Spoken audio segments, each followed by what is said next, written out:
Hello, everybody. What's up? What's up? How's it going? Eventful day. Today's going to be mostly a stream on Hololive. There's a few topics. I haven't put them all in the title because I had to run a lot of errands today. But I think it's mostly going to be on the Hololive stuff.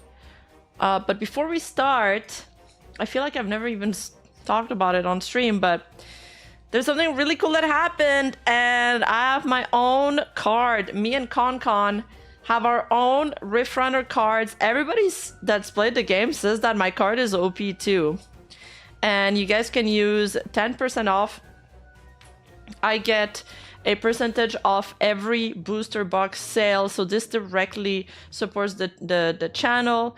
It's a pretty good deal, and the team is so nice. Like, I loved working with Rift Runners. They're amazing. So you can use code RIMA for an extra 10% off. And you get something cool for it. And at the same time, you get to support the channel. And you get to help us, you know, making the videos, running the 4 channels, including 2 that are not monetized right now. And all the extra stuff and production that goes into being a VTuber. You can go, I put the link in the pinned chat for the Rift Runner booster box. And please, if you guys do pull my card, please take a photo and post it on Twitter, because I'd love to retweet them. Yeah, Rima OP, so unrealistic. I thought you said realistic. What do you mean? What do you mean? But yeah, the art is so nice. I told them that I wanted to have like a gimmicky card, because I love like the gimmicky cards like in TCGs, and they actually gave me one. So yeah, very happy about it.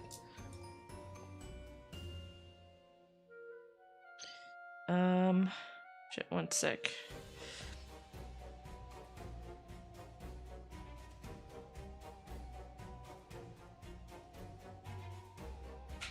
All right. So today for the topic, let me pull up my notes.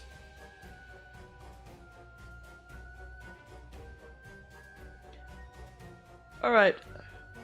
There is, first of all, that's from today. There's Hololive made a statement regarding accounts impersonating their talents. There's been a couple accounts impersonating Hololive VTubers.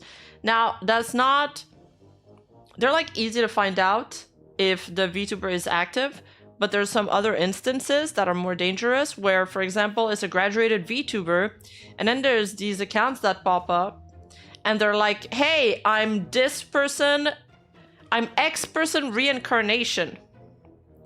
So they're like impersonating, you know, so there's no way to really verify that. Like, for example, let's say Aqua graduated and she hasn't reappeared yet. And then I can make this new VTuber account and be like, hey, by the way, I was Aqua from Hololive. Please support me. And there's virtually no way for the fans to verify that it's actually them until like you hear their voices and you do the voice comparison. So there's been a lot of people, you know, taking advantage of that and scamming fans because of it, and taking advantage of like the immense support that VTuber fans give to their Oshi. And it's really sad that, and they're shameless. They're shameless. They will straight up say, I am not an impersonator, I'm the real thing. So finally, you know, Cover Corp released a statement and they're like, we're going to take action against this. And I'm glad they did, because obviously this is not all right. Yeah, basically skinwalkers and acting absolutely shameless. So let's read the notice real quick. It says, regarding accounts impersonating our talents, thank you very much for continually supporting Cover Corp and Hololive production. We at Cover Corp have recently confirmed the existence of particular social media accounts and YouTube channels that use profiles and character design resembling those of Hyodoshi Ao, a former talent who has graduated from Hololive production, and Haruzaki Nodoka, a former staff member of Hololive. These accounts and channels may mislead viewers into believing that they're still officially affiliated with the company, but have no affiliation with Cover Corp or the individuals concerned whatsoever. I believe there was also somebody like impersonating Hachama, during the whole drama too. So they were like creating even more drama and even more rumors by doing so. Any conduct that uses the name, profiles, or character design of the aforementioned individuals is in manner that could potentially mislead fans may constitute impersonation. Cover Corp regards such conduct as a potential violation of moral rights, trademark rights, defamation, damage of reputation, and interference with business, and is prepared to take appropriate civil and criminal legal actions in cooperation with our affiliated companies, attorneys, and the authorities. So, Cover Corp strikes back. Cover Corp is also taking similar action in response to identified instances of impersonation with regards to any other Hololive production talents, not limited to those mentioned above. What we ask our fans, please refrain from responding to, following, sharing, or engaging with any posts or messages from any accounts that resembles those mentioned above. If you come across any suspicious accounts, please save the account's URL and or any other relevant information, report them to the respective platform, and contact our defamation report channel. If you believe that you have been or are concerned about being harmed as a result of such fake accounts, etc., we kindly ask you that you consult your local police station or consumer affairs center. Basically, charge back that credit card. Oh, I gotta make a note of something to do later.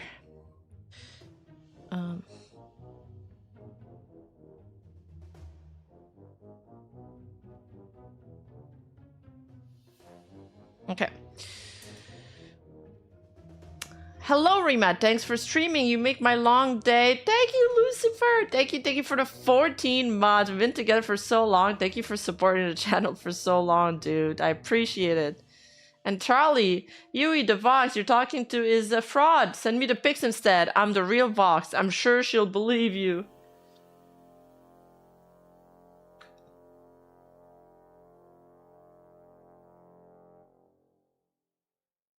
But there's more.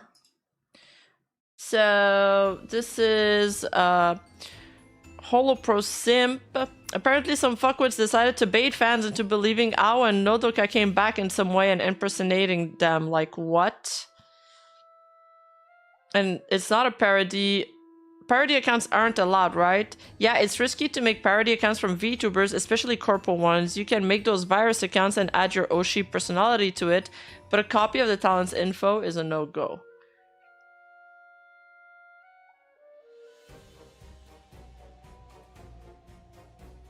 By the way, for those who don't know who Nodoka is, because she was like a Hololive staff, this is her. She graduated on September 30. And then there's been some people finding these impersonator accounts. I believe it's this one.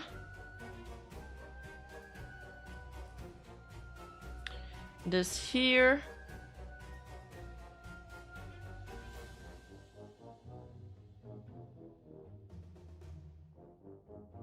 Hi, Grey Badge. It's been a while. How you been?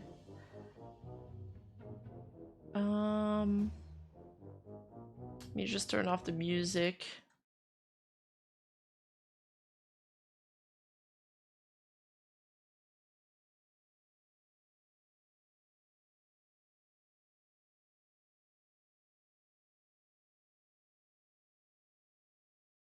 So you guys see that it's like a 2K subscriber account.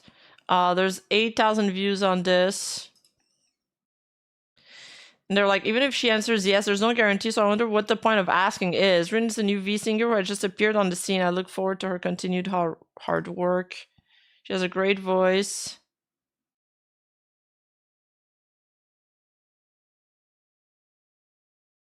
Oh, sorry. Fuck. I had my audio off. とはウルマリンネとして推してくれることと断言しています。とか、私の前世がどうとか、前職がどうとか、そうした要素を抜きにして、この私を見てください。 So she's like, oh, don't look at my past life. So she's like, oh yeah, I'm totally a corporal VTuber. And then she says this. 一つだけ断言できるのは、私は偽物ではないし、なりすましでもありません。 It's kind of loud. But she's like, the one thing I can say for sure is that I'm not a fake and I'm not impersonating anyone.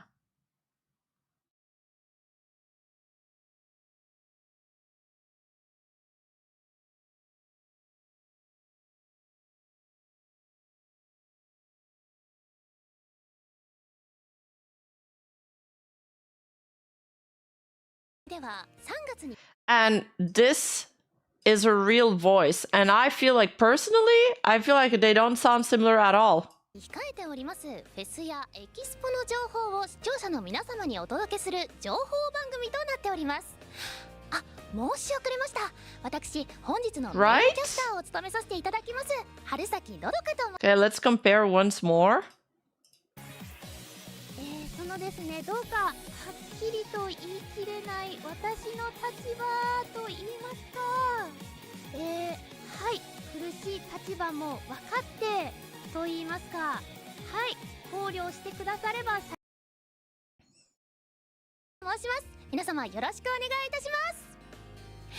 ここからは Yeah, the other ones too. She's using the Temu voice version of her, honestly. It's okay, Rima. All we want to hear is your beautiful voice. Thank you. Yeah, I feel like it's pretty obvious, but there's some people in the comments falling for it. All right, let's see what else the forums are saying. There was also another video link, but I don't have the link. But there's also a Hato impersonator that was happening during her drama. Also follows her on Twitter alongside Marine, ASCII, and Achan. It's hard to track whether these people are the same people impersonating Hololive talents on multiple accounts, or if they're all different people. But some forum people were, you know, trying to track them to see if they had any correlation together. But that kind of stuff is really, really hard to prove, especially if they've like used different optics for each. But some people believe that this video was made with AI, like the voice and stuff. And I'm like, damn, AI sounds so natural now. Or maybe it's because I don't understand Japanese. I dropped $100 dono and now Nodoka married me. It's not a widespread in the Western fandom, but there was some ugly rats surrounding Ao and Nodoka in the JP Korean fandom. It's based. Wait, really? I haven't heard of that. Wow, that's sad. It's just too blunt to even be real. Literally, not a single redebuted ex-Holo has to answer a question like that. But in the case it is real, then she's a little dumb for coming back so early and being so blunt. Also, it's being hyped up by anti-accounts, and I really don't think it's her because the voice also sounds a little bit AI. So this is an anti-account, anti-Hololive account, and they've been retweeting and resharing these posts so they gain traction. So also another red flag in the whole situation.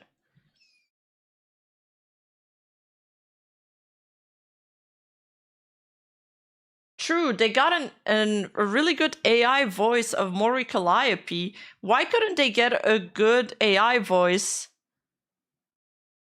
of Nodoka? Like, they're literally using the Temu AI again. And they also tried to impersonate Mikineko. When did they do that? Is it recently or back then?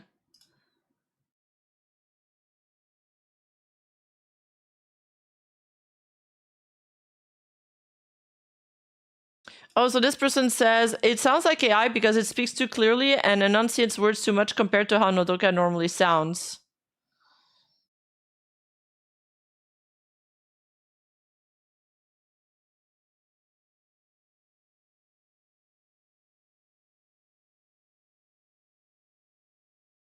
So I guess for somebody that can understand, you know, the Japanese, I mean, I feel like just the voice sonority was not the same at all. There's just fewer audio samples.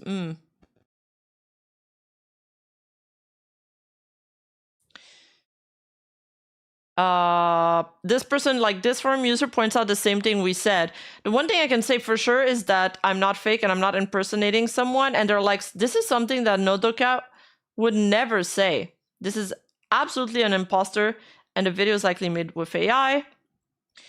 And then and then at 1:58, she says, please don't be fooled by these malicious reincarnations, baiting, or impersonations. Wait, she says that?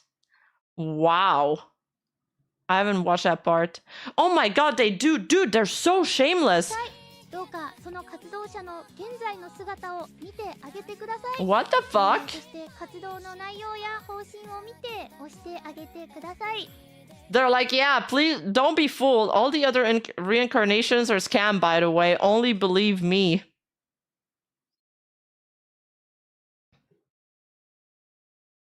No VTuber / VLive company never does this. They never mention this regardless of circumstances. There's a couple other signs, but they pretty much mesh with one of these two statements. Shame on the person impersonating them. They should krill themselves. Yeah, shame on them.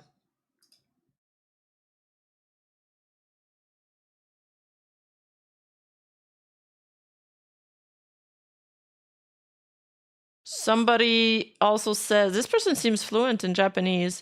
They say either the AI or the person behind it says this before every sentence. Like some English speakers would say, oh, Nodoka never did this, even going back to her early days. Thank you, TVA Sleuths, for that. Good job. Sometimes you just need somebody that understands a little Japanese.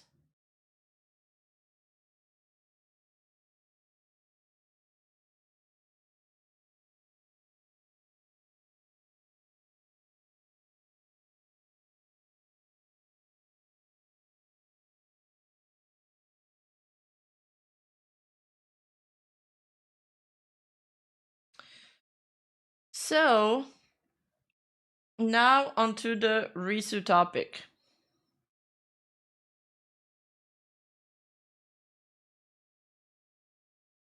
So, Kiwasa. In other news, Natsuro Matsuri's IRL account suddenly appeared with a big announcement on YouTube, which caused a big scare. But it was an announcement of her IRL concert. Woo, wait, that's cool. That's really cool. I love his username, El Rata. Wait, that was his username? Hold up. I wanna go back now.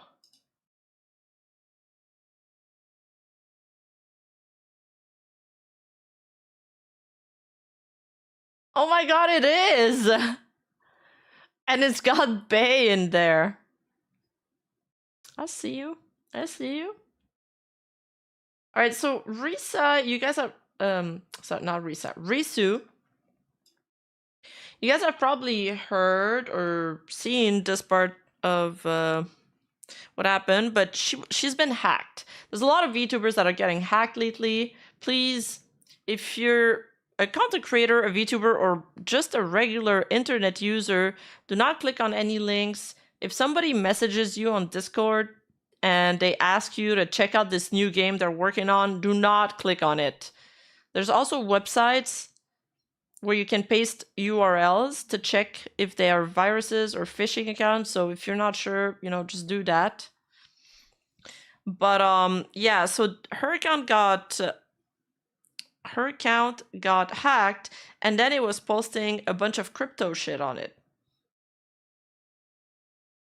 But she kind of decided to, when she came back, she kind of decided to run with it and do what Crony did, which is make fun of the situation and meme about it and start her Nutcoin.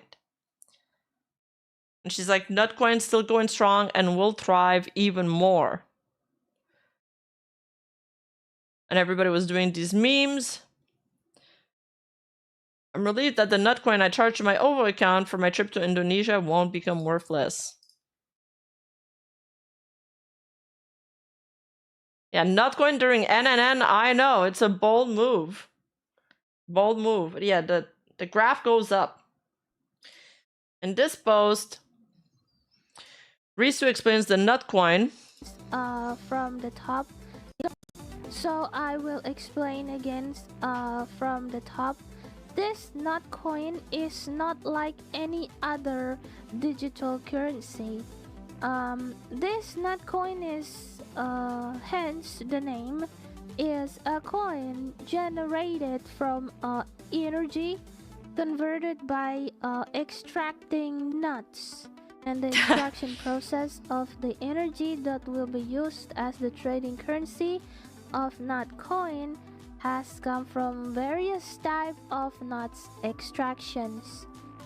So there are a lot of type of nuts extractions, like almond nuts, cashew nuts, and acorn, any type of other nuts included.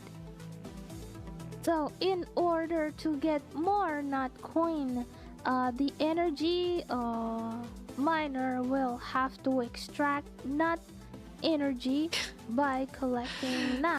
Charlie about to be the richest one, true.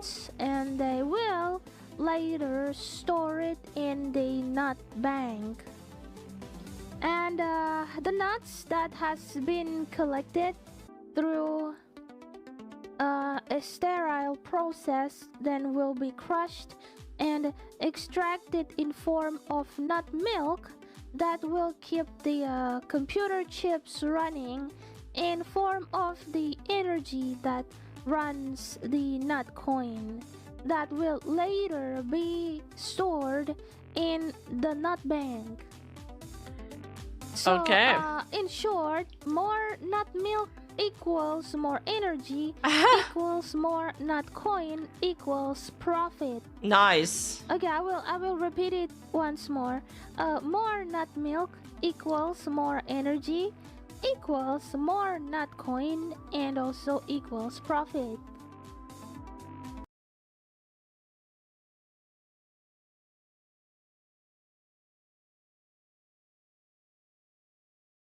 So she's done like this stream.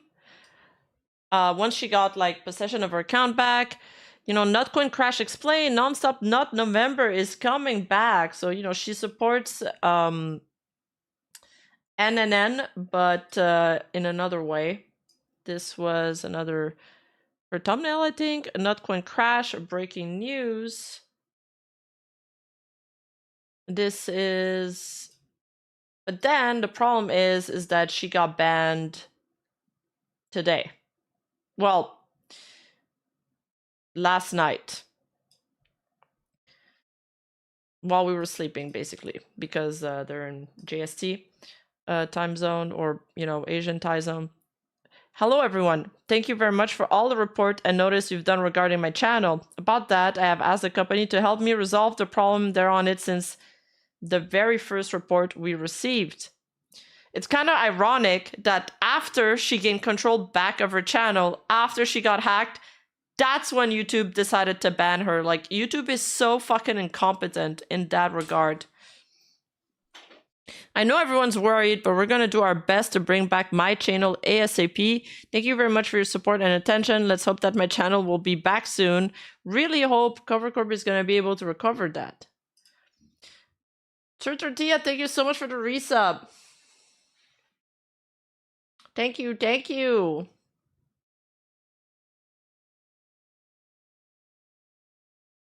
And this is a tweet summarizing what happened to Risu on the Japanese side. Here, I'm going to follow them. I need to get more Japanese tweets algorithm. To Japanese fans who don't understand the situation, I put together a simple summary of what's happening to Hololive IDs Ayunda Risu right now. It's an abnormal situation where the channel has been deleted, and we're currently waiting for an official announcement. Well, yeah, Holo was going to Twitch, but they're not gonna like leave YouTube though. Addition, all we can do is summarize and grasp the key points and support Kober Publishing and Riz, who are currently responding, right? We'll gather information while awaiting good news soon. Addition 2, the top image is a collage created by the person themselves in a takeover-like style. I was looking for the real takeover image, but it seems like this one is from an overseas user.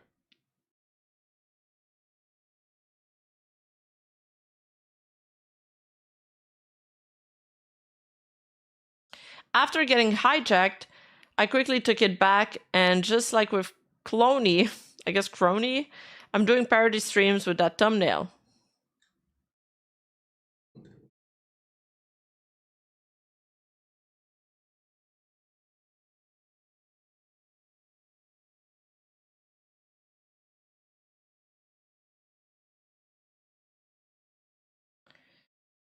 If it's a hijacking, it was around February by Cronies. The summary I made back then is this one. After taking it back, they streamed with a thumbnail in the same setup as the hijacking, and the content got everyone hyped up. No ban happened. As for the point of getting banned, this is probably the first time. So they used a similar setup than the hacker, but nothing happened back then with Crony. But this time, for some reason, YouTube decided to terminate Reese's channel. Maybe he just ran away with the nuts. Yeah, true. Like Gunrun. They're probably handling it behind the scenes right now. We'll just sort out and assess the situation on our hand and wait for the official announcement after that. I guess she's just gone from the ID list. There were 3 of them lined up, and they've also disappeared from the official channel list. That sucks. Yeah, because the account is gone. I hope the videos will be restored too.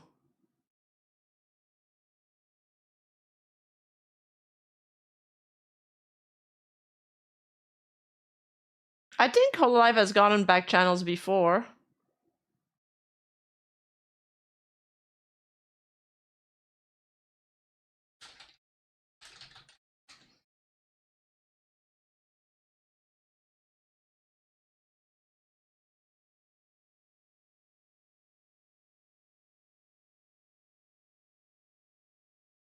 So yeah, she does the Nutcoin crash breaking news, then the Monday morning Malas, and then after that she got banned.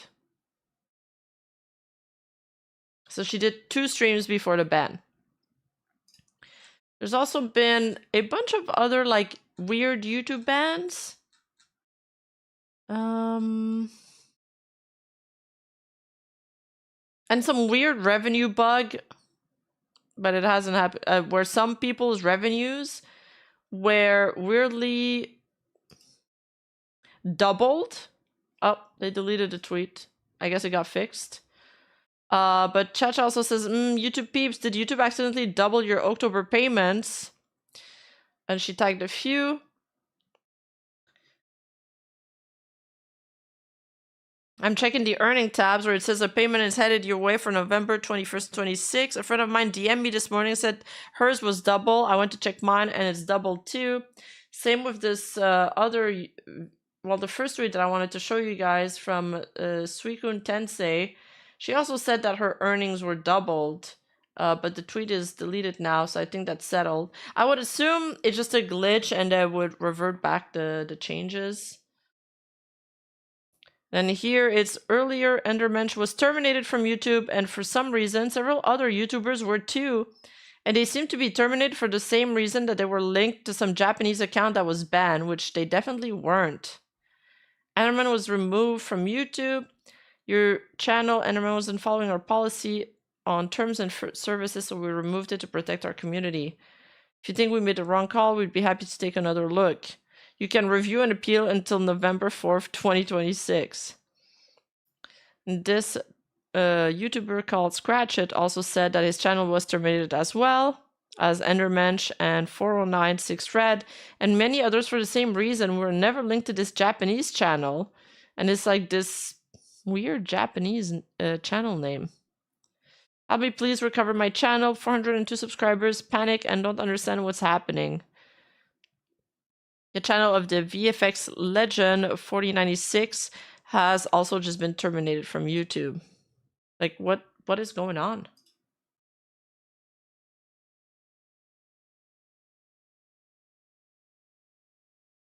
Yeah, true. I bet accidentally paying content creators too much will be handled immediately. Other issues, though, they might take their time, right? Priorities for YouTube. Priorities. Oh, thank you, Kenzie. Hope you catch up. We haven't gone through too much. It should be fairly easy. So hopefully Risu can get her account back. I feel like Hololive must have a contact at YouTube. I hope they have a contact at YouTube, but when it comes to YouTube, who the fuck knows? No, seriously.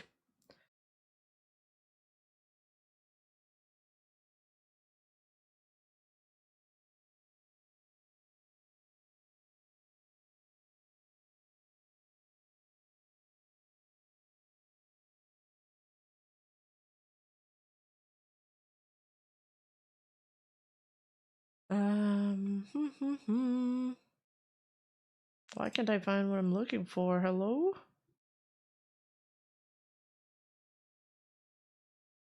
Alright, so who here watches Gachiakuda? Press 1 in chat if you watch Gachiakuda. Press 2 if you haven't seen it.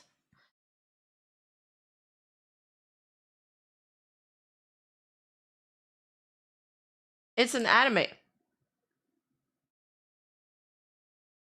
Oh, you guys haven't seen it?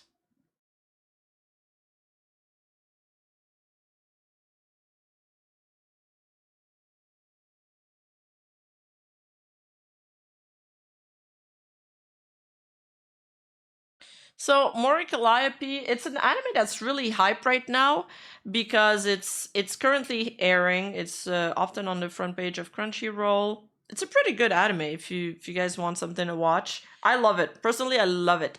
But Mori Calliope made 2 songs for Gachiakuda. She made one very recently on November 4th that was featured in the episode that aired yesterday. The new episode that aired yesterday. It plays when the 2 girls are fighting, and it was an insert song.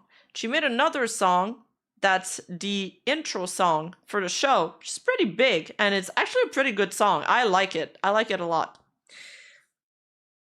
It's a pretty big deal. I think that other song must have come out like a month ago. I feel like I tweeted about it back then because I was so hyped. And Mori's been tweeting about Gachiakuda even before her song came out. Like, she seems to be a fan of the show or a fan of the manga.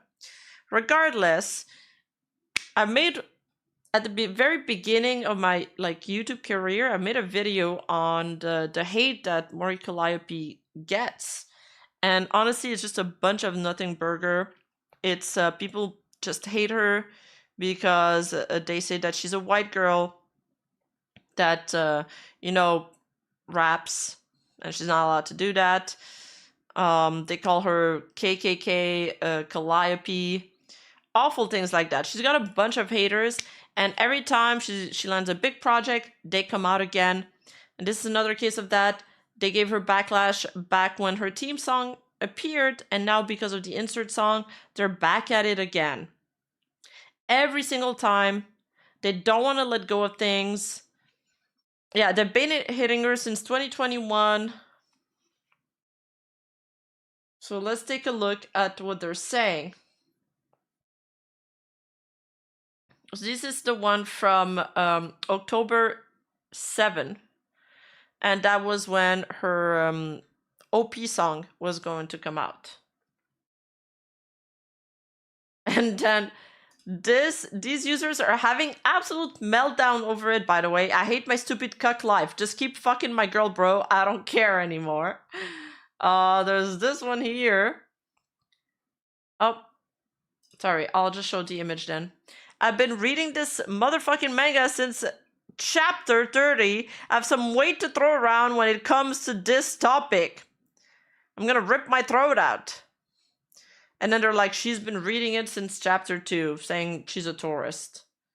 Fuck my gay chunkus life. That's pretty much what that guy said. Same energy. I'm gonna blow my brains out. I hope Mori Calliope gets Charlie Kirk. Yo, chill, dude. What the fuck? Son, are you seeing these N-words in the comments thinking I give a fuck? Then there's God. They're having a complete hysteria, guys. Complete hysteria. Anime fans are totally normal. I already crashed out when she did a collab with Zuto Mayo, literally my favorite Japanese artist ever. Now she's got her fat fucking white sausage pork belly colonizer hands. Dude. What are you even saying? She's got her fat fucking white sausage pork belly colonizer hands on my manga. I'm tweaking. Nasty, nasty crash out. I'm sick to my very core. Yeah, we couldn't tell. And this person responds, you're sick in the head. Sick therapy. True. Jacob coming in with the words of wisdom.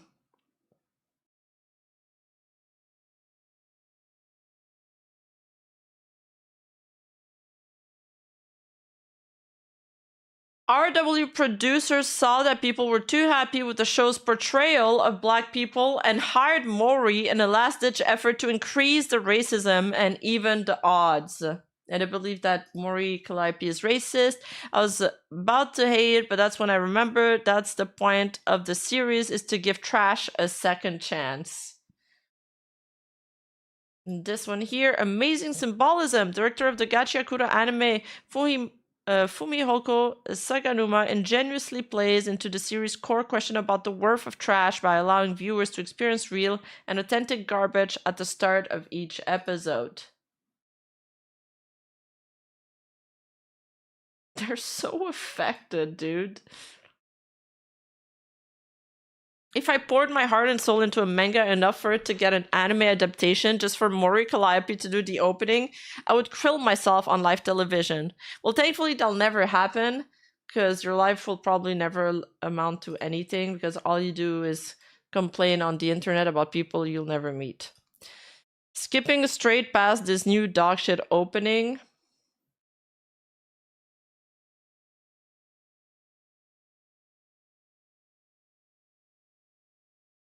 This guy is still having a meltdown. He's tweeted so much about it. I knew shit was going too well for me. I knew some bullshit was gonna happen. Like, this guy's like, fuck, I haven't had any problems in a while, and then Mori Calliope fucking made a song on my favorite manga. I hate my life. They're like having a complete meltdown. This might be the only anime intro I skip every single time without exception. I understand how Homestuck fans felt seeing Vivzy pop on that director credit. A funny joke, yo. This guy tweeted a lot, guys. He tweeted a lot. Yeah, we need more grass on this user ASAP. And what? Same guy. They're trolling. Hello, this reminds me of like the Niji Sanji fan like crashing out on Vox and stuff. Like, is the same kind of meltdown. This is okay, so this is for the recent one, because of the insert that aired yesterday and that was announced a few days prior. Now we got a second wave of backlash. This guy here, or this girl, I don't know, this person, this creature, says the fact that we had to experience this twice. Watch my Trash Storm arc. Okay, Urana, Mori Calliope, no Urana. And then they respond. It's got 900 likes still. KK Calliope being involved in such a diverse manga is such a head scratcher. Like, how the fuck? Seriously annoying that Urana is friends with her for some reason. Finding out Calliope was racist almost killed my Gachiakura hyperfix. I'm not gonna lie. Okay, well, maybe you shouldn't believe everything you see on Twitter.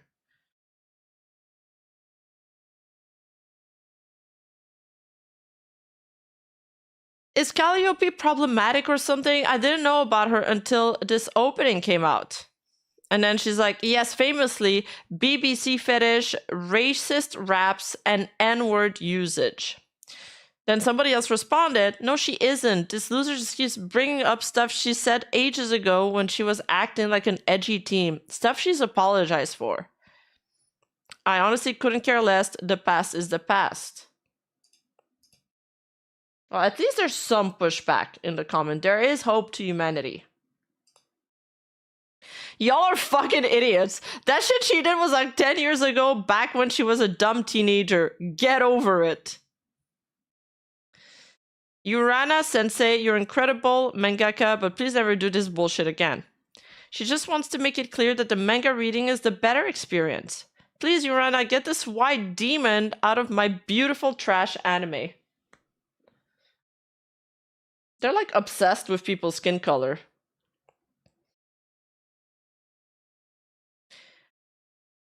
I love being a manga only right now. I couldn't care less. Praying it is for the final time. Why she gotta be so implicated with the anime? I don't get it. I can only pray. Pray, written with an E, by the way. This is a first season thing, because if she's gonna be in all seasons, this will be hell.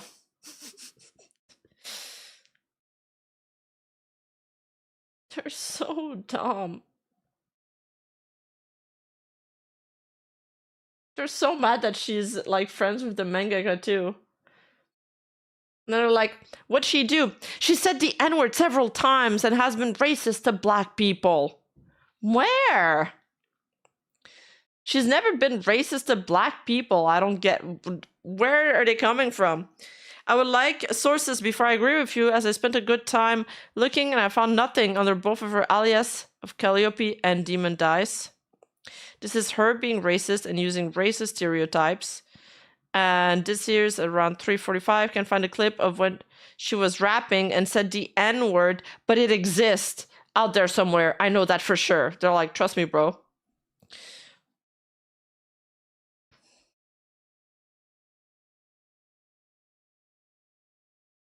Yeah, some of them have said the N-word. It's pretty old. It's all like super old stuff, and it's...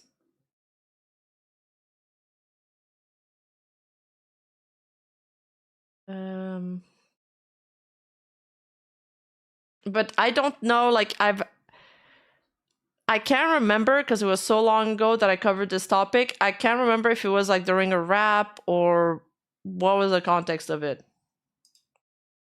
Like, was she singing?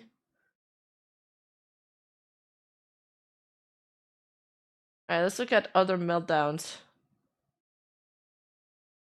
We've seen those. Oh, this one's a new one. Do you have sources to your claims? She has been racist to black people. Where is the source for that? Or will you just admit you are lying and love taking things out of context and make them look worse than they actually are? Nobody cares, you fucking terminally online weirdo. Nobody gives a fuck. It was in one of her old songs, like way old. Right? I feel like back then...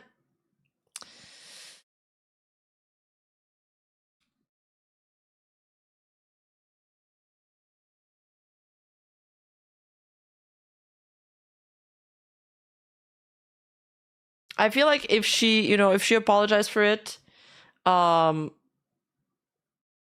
she didn't mean it in a racist way,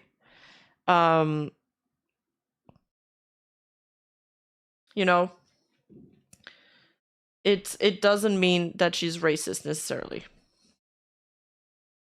Didn't people put her voice through an AI filter at one point? Yeah, I think it was during the horse thing.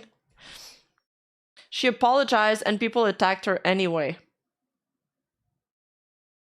Thank you. Yeah, these folks moved the goalposts. There's no reason to apologize. Yeah. I'm convinced they aren't even black and they care about it too much. I think they just really dislike her music, and that's the main thing. And then they just find more reasons to dislike her. And even if it could be in the case she is doing rap music and it's common word in the old rap lyrics, it was a different time back then where it was more, you know, common. You even see like old videos of like K-pop stars saying the N-words. I think there was a video of like Blackpink that resurfaced where they said it too. So it's like a gray territory. Like obviously using the word is bad, but I feel like if it's intentions, to me, also play in this. And I don't think Mori, I just don't believe that she's racist at the end of the day. I could build houses with the energy they wasted on this unfounded hate. Back in the day, almost every rap lyric of every artist had the word, so it can not be racist for saying my point of view. At least not in that context. This is a huge issue I see in the VTuber sphere. The silly idea that no one can change or grow, and that any slight or issue, regardless of when, defines them. Yeah, people are allowed to learn from their mistakes. And then, yeah, it's just a dumb teenager at the time and was emulating other rappers. I don't think it's a great territory. Well, the great thing is that some people, when this topic comes out, they'll be like, I don't know, they kind of use these clips of these popular VTubers that have said it at one point to push their weird ass agenda, because some fans are like actually racist, unfortunately, and they're gonna be like, see, even your Oshi said it, so it's fine. And it's like, no, it's not fine, because they didn't mean it the same way you did, bro. But these people are usually, you know, randoms, and they're also a minority.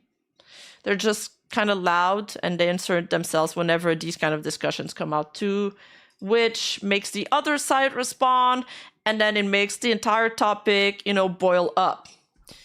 Oh no, what about Sakura Miko? Oh yeah, that clip. That was so cute.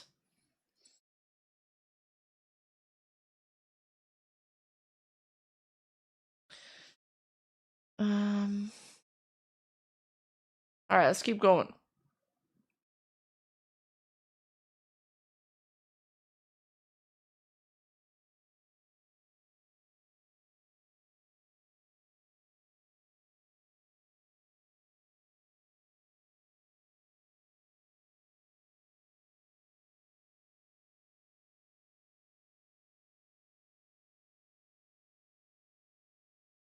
Some people just don't like her because she's a VTuber. Oh no, that means 3D people, doesn't it? There's this person here.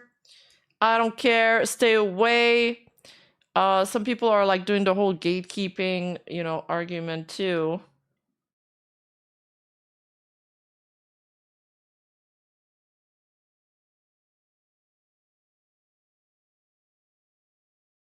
There was a bunch of just negative reactions in the QRTs. I didn't source every single one of them because it was getting repetitive. Please stop contaminating my favorite anime manga with your garbage. There's this one here. Hissing cat. There's Kazahana also tweeted about it. Racist with a BBC fetish on your shit, I'd be crying uncontrollably. I don't know where they're getting the BBC like fetish, by the way. I'm not sure what's this. I wasn't aware of that one. But it basically boils down to this. Success breeds jealousy, and unfortunately when you're a VTuber or a content creator, the more popular you get, the more haters you have. Well, now I want to watch the show. Dude, the show is so good. Like, I highly recommend anybody. If you like anime and if you like shonen, you will like the show. It's so good. The characters are great. The voice acting is great. The animation, too. Howling God. There's so many things that happen in the VTuber industry that, like, my brain cycles all of these stuff. I had forgotten about him. No. Wait, what happened to my stream? No. Wait, really?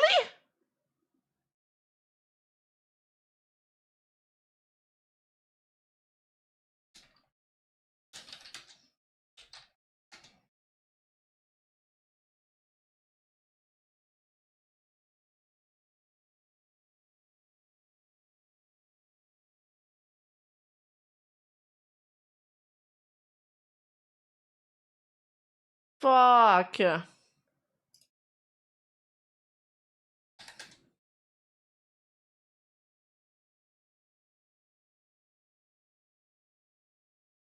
Dudes, is it because I reset my breakers? Because this issue hasn't happened in so long and I was so happy about it. Man. Man. Yes, it's about Mori Calliope singing the Gachakura OP. It's a banger. Yes, thank you. It is a banger. Thank you. Thank you. It is a banger. I wish she like yelled a little bit louder. Like she could have went even more metal. The gacha music is so good. Like it's so good in general. It kind of reminds me of this tweet I saw yesterday. Hold up. Let me see if I can find it again.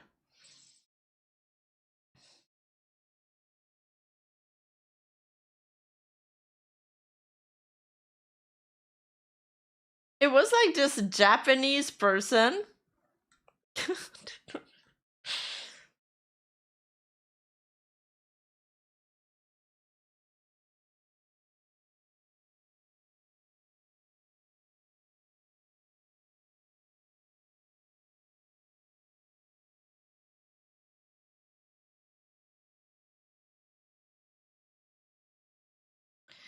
It's kind of exactly this.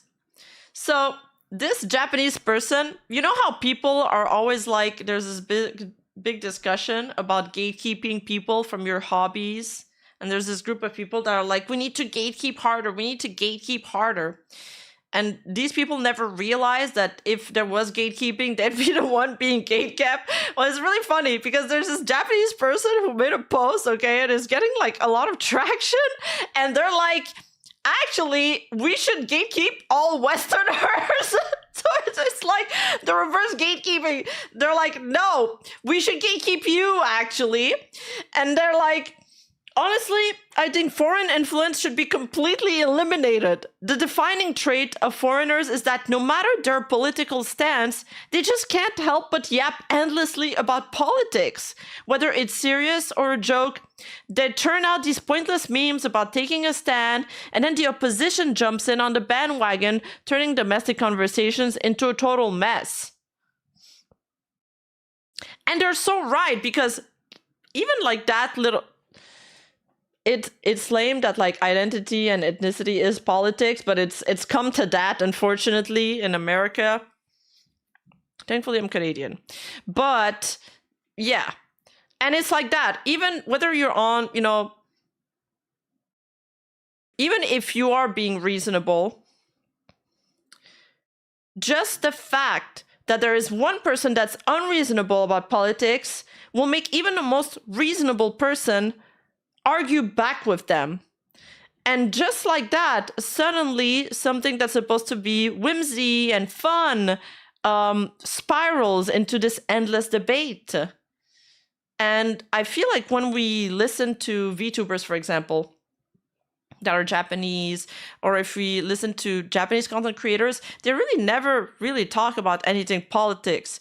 But here, even if you're a VTuber that's like, I don't want to talk about politics, you get dragged into it incessantly. Fuck. What's the word?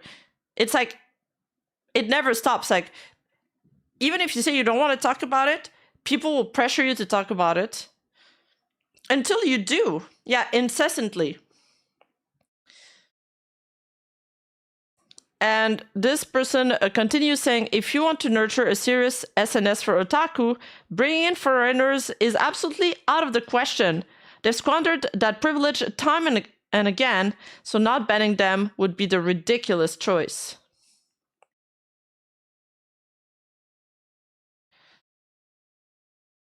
I could say that's the majority problem from Americans, but I could be wrong.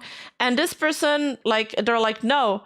The thing is, Canadians, Australians, and Europeans too, but of course, they always enjoy pointing fingers at each other if they don't do all the same. And then they give a pretty good example.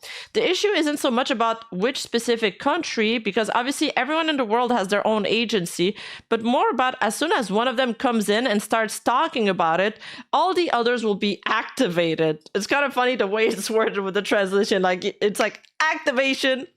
And this part, in my experience, tends to relate to geography. For example, you, not you specifically, can claim that you are the calmest, most reasonable European in the world, but as soon as an American starts talking to you, you go into pure politics spurg mode and argue with him until hell freezes over, with many others chiming in.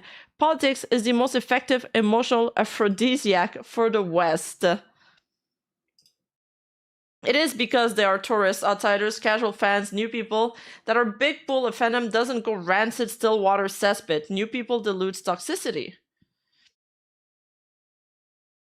Gatekeeping just needs to be selective. It's just someone like Jello Apocalypse, then I don't know who Jello Apocalypse is, then lock it up tight. But if it's someone looking to have a good time, let them in. Yeah, exactly. Usually the fandoms tend to self-regulate pretty well. But that you need a healthy fandom base in the first place. I see the Mori hate similarly to the Eminem hate. Oh my god, me too. Just because they're white rappers, suddenly they're horrible racers. Yeah, exactly. Yeah.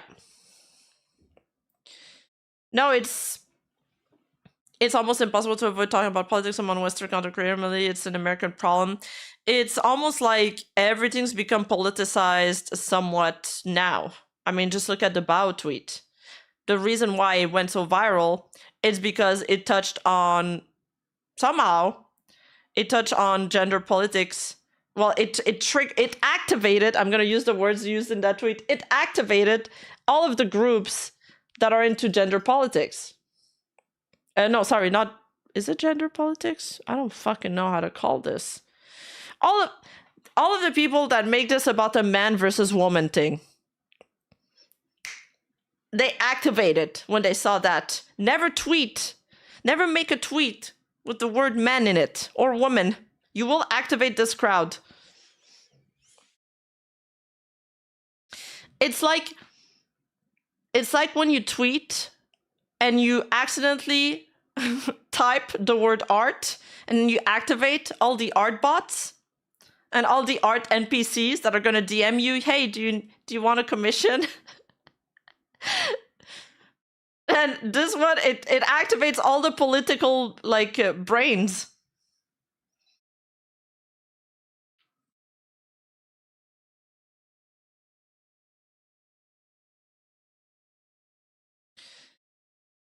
And then everybody jumps on the topic, and then they start arguing, and then they start fighting, and then it's like you're not even talking about the anime anymore. You're not even talking about the manga anymore. You're talking about identity politics, about gender wars, about blah, yada, yada, yada. Yeah, you spoke about gender. Haha! You activated my trap card.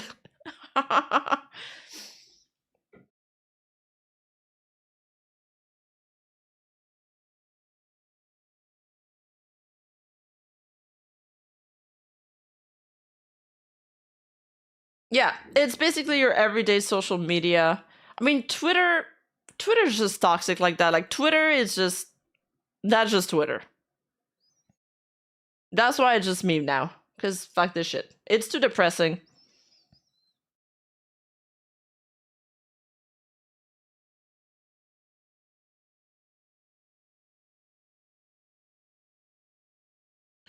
Also, I feel like we've been doing this for 2 years. And we've seen a lot of shit during that time.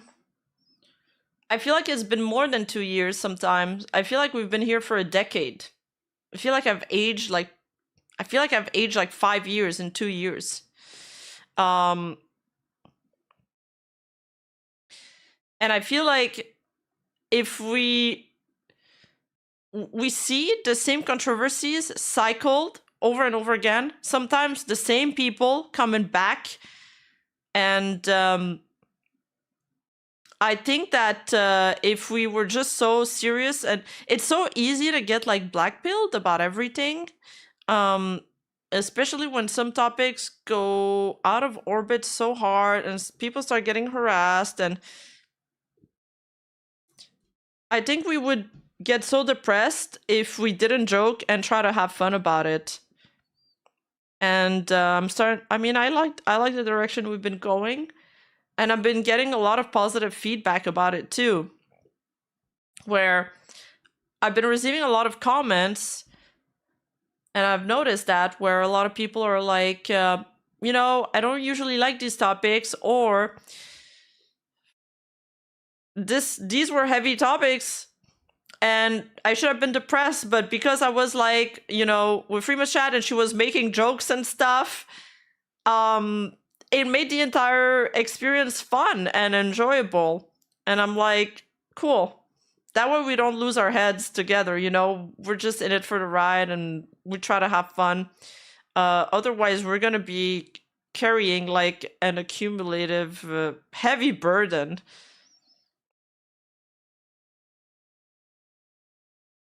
Here's a light in our world, Rima. Guide us to the promised land. Wait, I thought I was your darkness.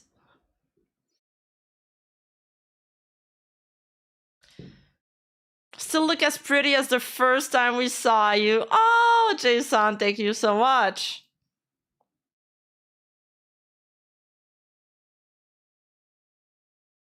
I wonder how people will react to Mr. 2 in the live-action One Piece. That's someone I can see overly political types berg and out over while completely ignoring what a great character Bon Clay is. Oh, Bon Clay is great. Yeah, Bon Clay is great. What about, fuck. Why can't I remember his name now? I mean, there's also Ivanka. I mean, the thing is, One Piece, all of these characters were made before that became such a hot political topic. I think the mangaka just thought they were cool, eccentric people. And it wasn't meant as a political message. It was just like, they're kind of badass. And you love these characters. Like, if you've read One Piece, if you watch One Piece, every One Piece fan loves these characters.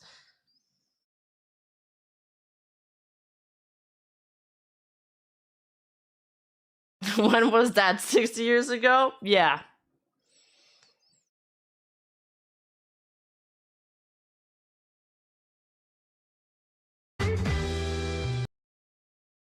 The Chungus Rima is okay. Okay, yeah, Ivanka and Bun are awesome. What's your favorite meal for dinner? Oh, I love lasagna. Oh yeah, so another thing about Hololive. So Shiana has confirmed that Holostars are cut from the New Year's countdown again. And I wonder why. I haven't watched a clip yet. Wait, this is a 3-hour 41 thing. That's not a clip. It's at 1:29:04.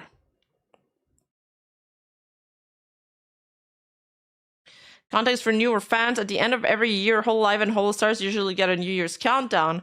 Unfortunately, the Holostars got one last year and won't get one this year. And we are pissed about that. After some cool down thinking, I'm not surprised, just disappointed at the situation. If that's true, that really sucks, but in one of his streams, he said that Holostars were cooking something, so I wouldn't be too sad yet. As disappointed as we're going, as it is, if we're going by Sheehan saying that they're still preparing something, kind of lives aren't a be-all-end situation, Imo. 2025 is pretty fine for stars so far, honestly. No sudden grads, terms, or hiatus, with successful performances from JP and Ian, plus big collabs opportunities all around. Shinri, Axel, and other Ian boys will be moving to Japan, so it'll be much easier for them to do it 3D and more in the future as well. So saying that they did nothing or that this year is bad kind of feels that ignoring actual gradual achievements, even if they're not as grand.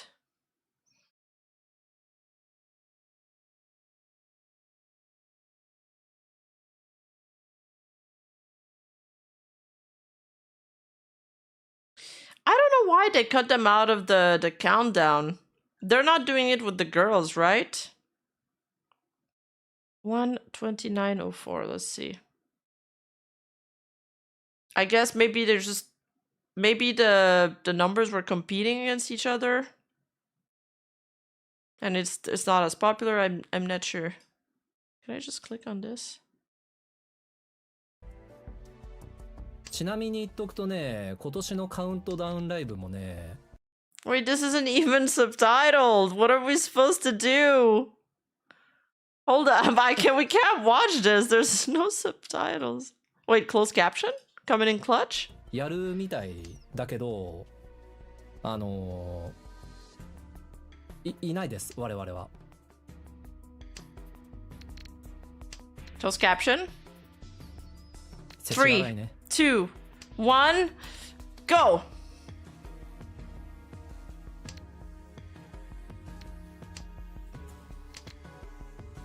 あ、シャードラ？あ、そっか、この時セリフあんだ。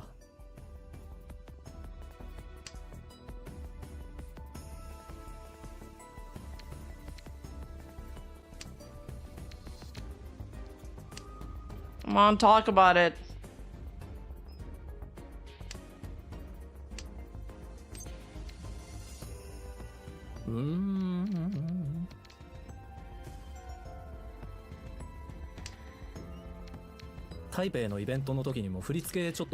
At the event, Talon, we were watching the choreography together, trying to remember a bit, and we were actually moving around quite a bit.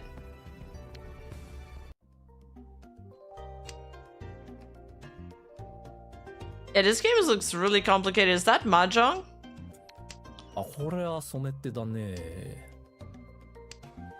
We ain't finding it, aren't we? Is he gonna talk about the concert?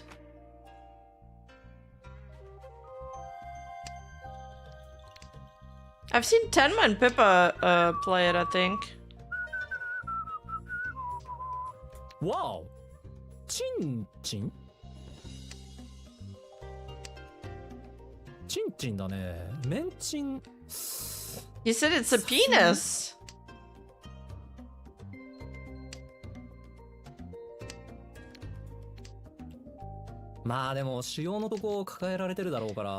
According to the thread, he brings it up for 10 seconds and drop it. Oh my god.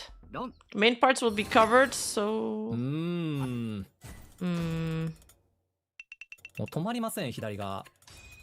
Okay, never mind. I don't think we're finding it.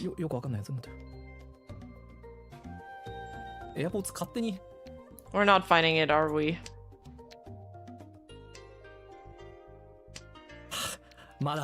Should I go back? しぶとく生きてやる。ちなみに言っとくとね、今年のカウントダウンライブもね、やるみたい。Wait, he sounds serious there. I have a good feeling about this, but the captions aren't coming in. 邪魔しないでくれますか? You won't find it? No, I'll find it. Just trust me. はあ、クソゲー。生きる場所だと言われて。旅はそういうものさ。There's going to have a countdown. That's what traveling is all about. By the way, it seems they're going to have a countdown live show this year, but we won't be there. That's...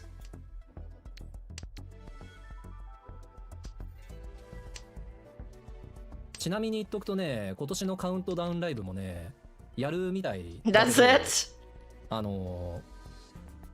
いないです、我々は。 Why are the captions not following? Stingy. Okay, well that's it. I guess we could have just read the title, because that's pretty much what he says word for word. The rest is just mahjong. The captions were kind of lagging.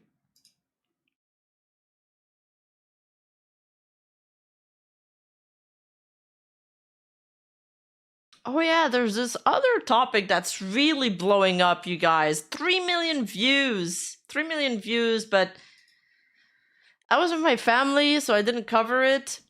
So it's an art drama, and you guys know how the art drama go like so wild in the VTuber sphere. I mean, like I just made a joke about the... If it's an art thing in a VTuber sphere, you know it's gonna go viral. Every single time. This one is a bit of a complex topic.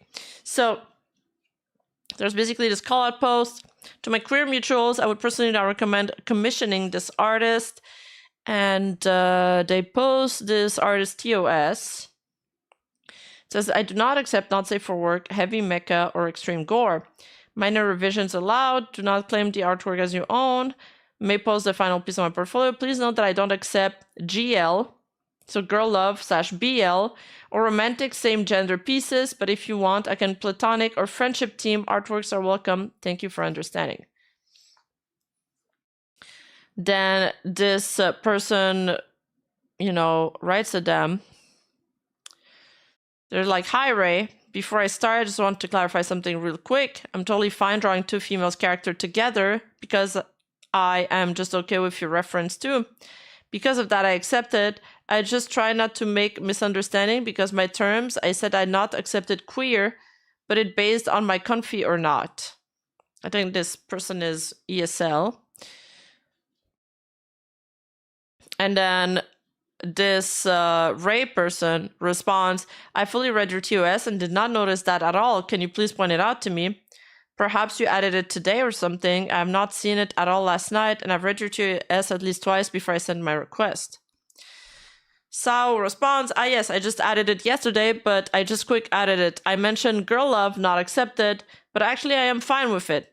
I forget to re-edit it because I use ChatGPT to talk and my hard in English, and also I scared that my terms make you misunderstanding that you may be in comfy. I want to re-edit again today, but just confirm it. It's not your fault at all. It's just my fault, and I just clarify it so not make misunderstood.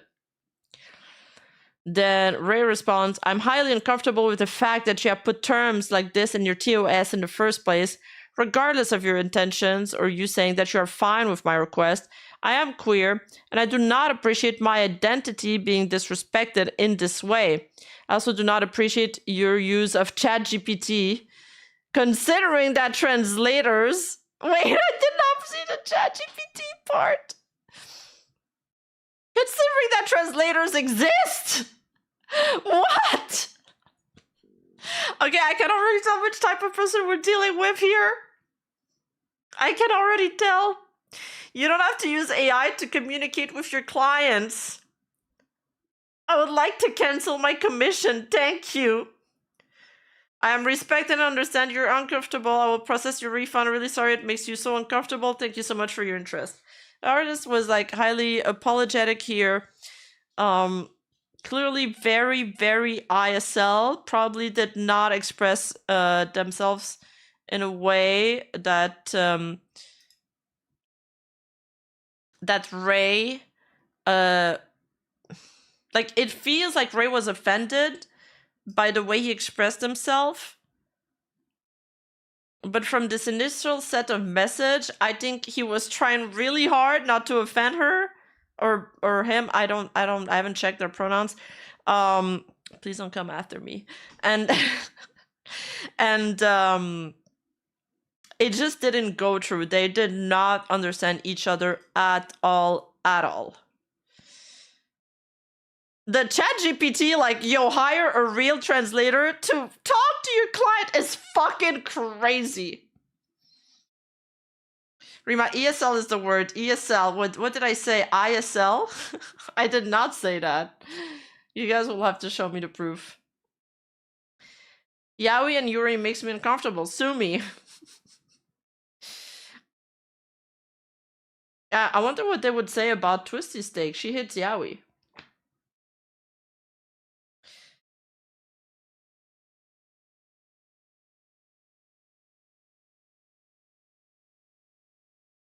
Alright, but there's a lot more in this thread, so let's keep digging.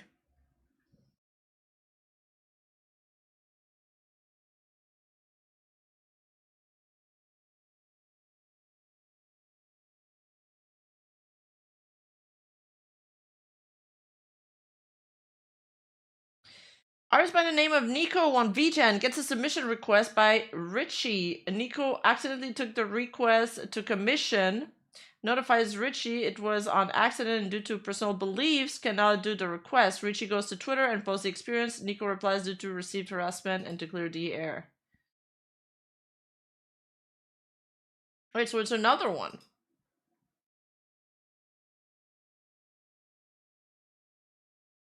Wait, am I on two? Oh my god. My tabs.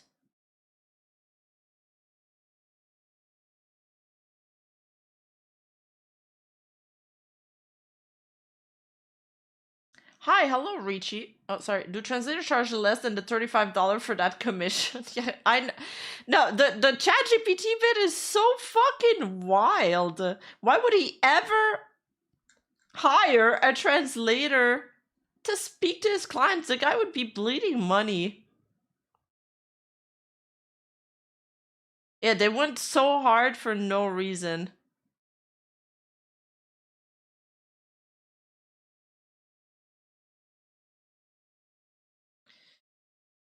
Hi, hello, Richie. I was reviewing the waitlist and came across your Yumi ship request. Wait, what's Yumi ship again? Is it like self-ship? I truly apologize for the mistake of adding you before carefully reviewing it. Unfortunately, I won't be able to work on this piece as I don't draw queer couples. Please know it's absolutely nothing against your character or idea. It simply comes from my personal religious belief, and I'm trying to stay faithful to that. I deeply apologize for not clarifying this earlier and for any inconvenience or disappointment this may cause. I'm seriously grateful for your interest in Neko mission, and I truly appreciate your understanding. Thank you so much again. I'm really sorry for the oversight.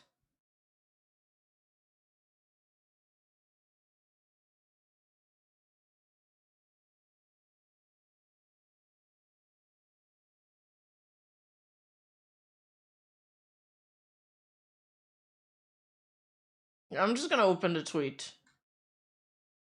No.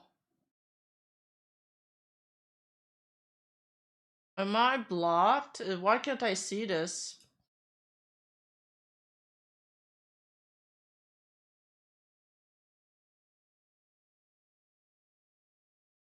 Oh, they went priv. Okay, Richie went priv.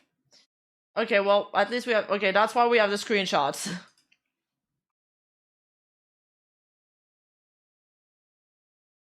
So Richie made that post saying, well, gang, I wouldn't recommend trying to commission if you're a queer person, I guess. And they made a similar post to the other one we saw. And then the artist responded to that.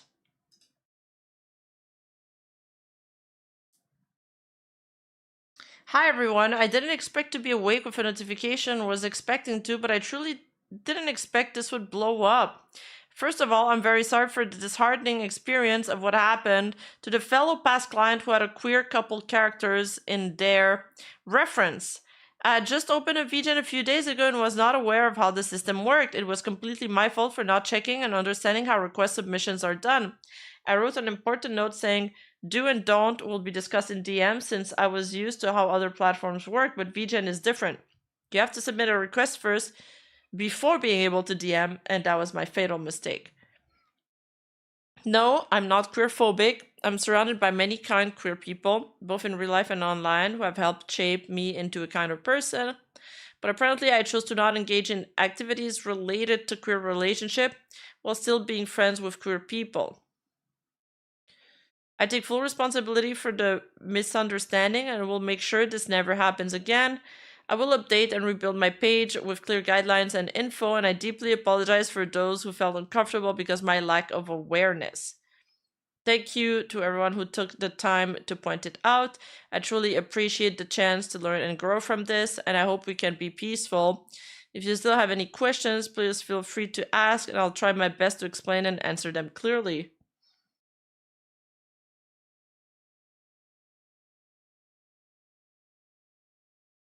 I don't know what kind of religion they're in, but okay, they're 19 too. Is this a Palestine flag?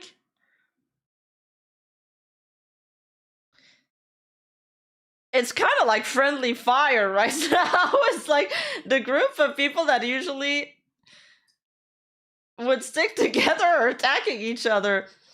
Is the gay couple versus baker refusing to make the wedding cake fiasco all over again? True, true. I heard of that briefly.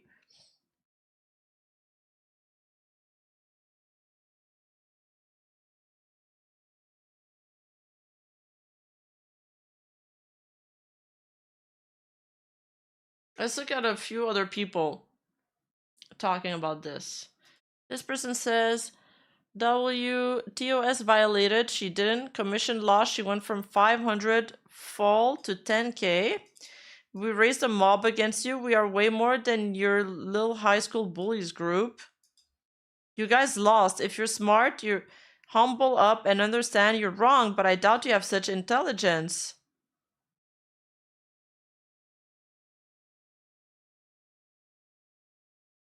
Increase in followers doesn't mean she... Oh, so the artist went from 500 followers to 10K. That's what they're saying.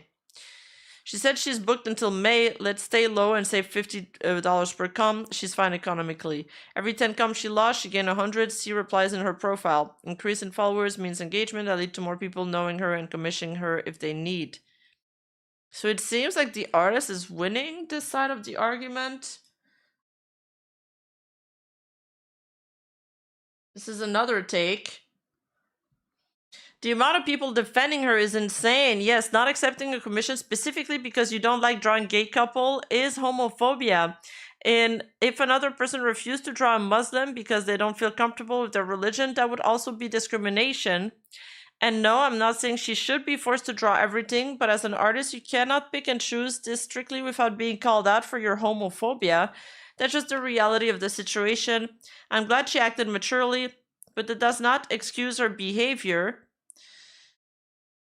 I will stop replying to comments because I have better things to do with my life, but I will clarify one thing. Her opening saying she doesn't want to draw queer people doesn't excuse homophobia. People being like, but she made it clear she won't draw them, so it's your fault for asking her, is the craziest thing ever, because the issue is that she has that boundary in the first place. This isn't like having a problem with violence or not safe for work content. Is her having an issue with an entire group of people, whether that's who commissioned her of the character she was asked to draw. It's the same thing. It's still discrimination.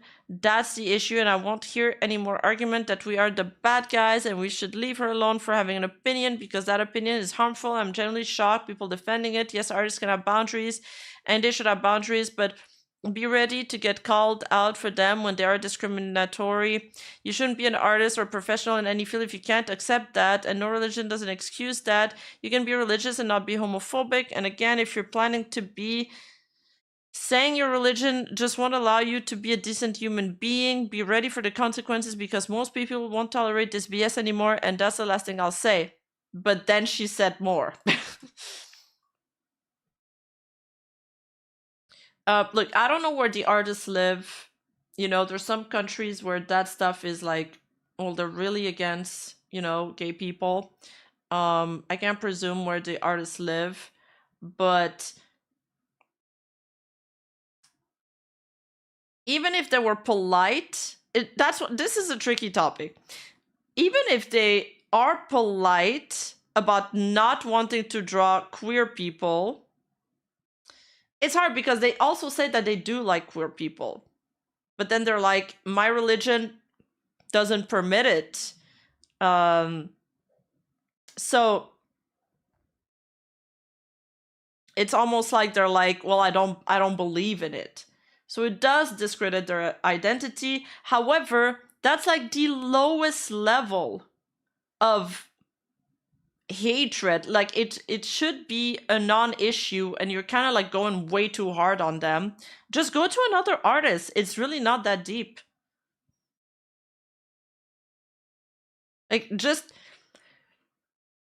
technically, like, if we go by that cake thing that happened, that cake controversy with the gay couple that happened in the United States, they're allowed to refuse service. It's not a service. They're allowed to refuse the commission. Or shit, if I don't want to draw straight couples, that's my damn right. I can draw gay shit only if I want to, and vice versa. Yeah, true. I mean, wait. I have a tweet that says that too. So there's another artist that said that they're gonna draw more. They're gonna ask for more money to draw straight couples. Just like the strop thing. Yeah, kind of. A gay person should have to make a Christian thing either. I mean, if they're uncomfortable with it, obviously. If they don't care, then they don't care. Pretty sure Jean-Paul Gaultier was gay, and he's made a lot of Christian garments.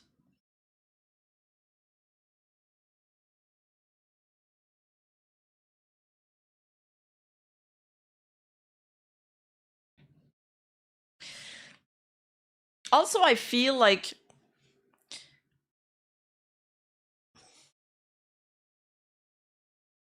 I know the tweets are funny. I have more to show you guys. But yeah, the person can also simply be, I mean, look, if this was any other topics, people would be straight up siding with the artist. Like, if it was, they'd be like, respect the artist TOS. The artist put stuff in the TOS, so respect it. Respect all artists. But now that it's something that they disagree with, then they're like, not siding with the artist. So that's why I'm saying it's kind of like friendly fire.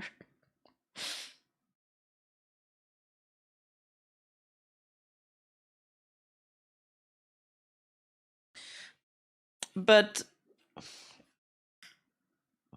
wait, what do you mean, Kiwasa? I literally says he has the right to refuse commission. Since homophobe seems to have the reading comprehension of a sea cucumber, I'll respond to all the replies I've been getting in one go because I'm bored and y'all are so dumb. It's actually making me mad. 1, yes, I said I wouldn't talk about this anymore. It's called changing your mind. 2, I'm not personally queer, but my younger sister is. She's been openly lesbian for a couple of years now, and the amount of people who have turned their backs on her when she came out was absurd, so I'm not willing to just let homophobia pass by simply because I'm not gay myself. 3, I never condoned the harassment the artist got. I have encouraged it.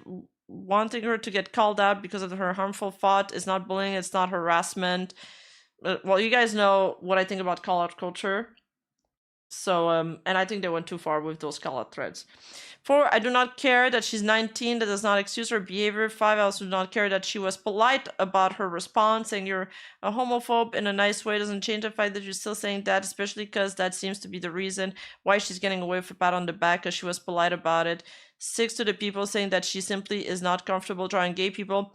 And it's not homophobia. Why tell me that's the case? Spell it out. I mean, hold on.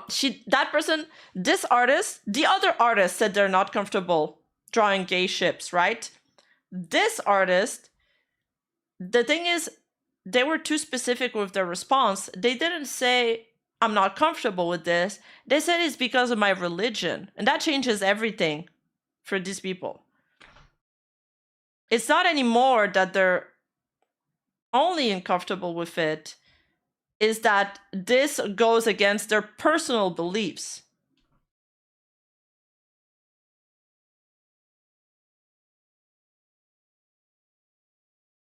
Artist needs to just turn down the work without exactly without bringing reasons up. Save everyone the headache and don't give peripheral reasons to brigade. Bro, exactly. You got it. Thank you.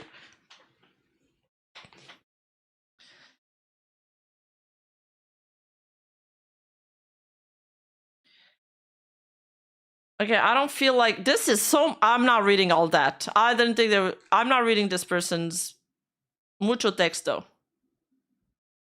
Hi, Cass.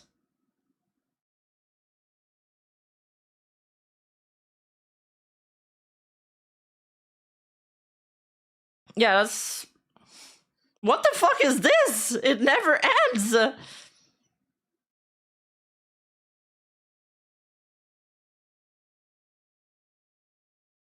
If they don't give some reason, commissioner will ask why. Just stick to something. Just say you're not comfortable. I mean, a lot of people are like, I'm not comfortable drawing lollies. I'm not comfortable drawing Shotokan. I'm not comfortable drawing mechas. I'm not comfortable drawing furries. Or some people are like, I only draw male characters, or I only draw female characters. Like, it's just, some people are just not good at drawing these things. So they're like, I'm uncomfortable with it. It could mean many things.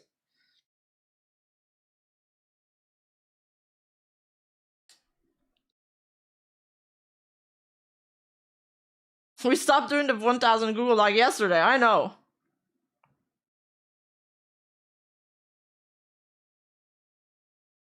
I think the artist is Indonesian. I thought it was the other artist that was Indonesian. From the other thread. So I guess Richie went protected. I want to keep looking at this. Add more links in my notes. Okay, so this is the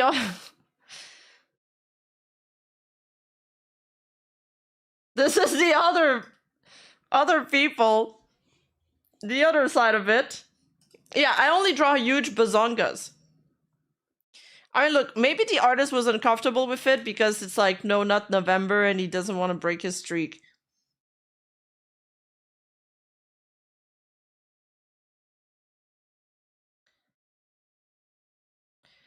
Yeah, bringing up religion is always like a mistaken conversation. You know what they say? You know, don't bring up religion or politics at dinner.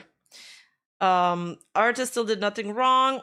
Yeah, I mean, I think it's unreasonable to like try to force or twist the artist's arm to draw what you want. I understand that they feel like their identity is threatened, but at the same time, your identity shouldn't rest. You feeling your identity like valued shouldn't rest on others people. How do you say that? Like what makes me, for example, Rima, is independent of what other people believe who Rima is. You know what I mean? Like all the stuff that makes you as a person, if you know who you are and you know what your values are and you know what your morals are, like then why the fuck do you care what other people think? Like if it was something that was maybe truly harmful or somebody like in a position of power, okay, I can understand maybe the pushback. But this is, again, this is the lowest level of seriously, like this does not deserve a call out thread. This is the lowest level of harm you could possibly have, like on a scale of 1 to 10. Yeah, exactly.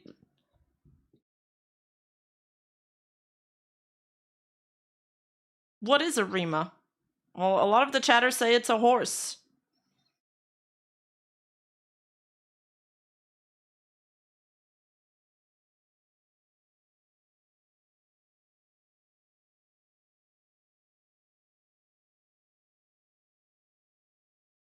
I'm not Chungus Rima.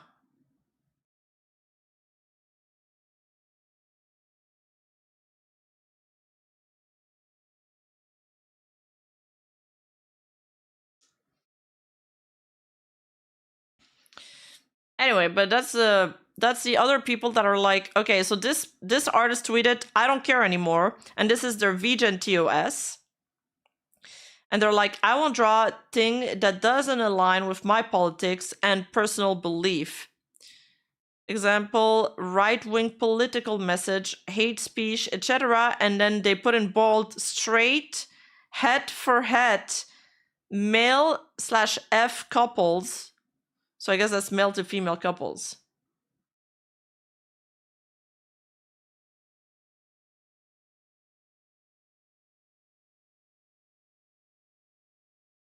I was iffy of the artists at first for having safe space in their bio, but then their apology redeemed them. I think they did a great apology. Like, I think their apology was really good. That's funny that they had safe space in their bio. I didn't see that they had safe space in their bio. They're really attacking each other. That is wild. I didn't know that part.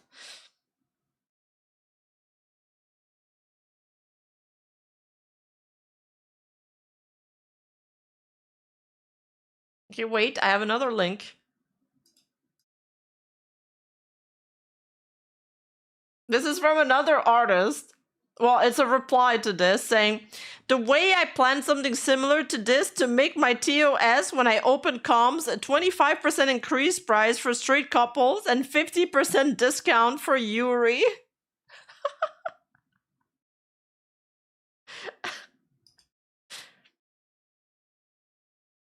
That is so funny. I mean, sure. I mean, if the other person can refuse a comm, then so can you if you want. Fuck it. They're like, yeah, I mean, I prefer drawing Yuri. So if you're gonna make me draw something else, then I'm gonna charge you more.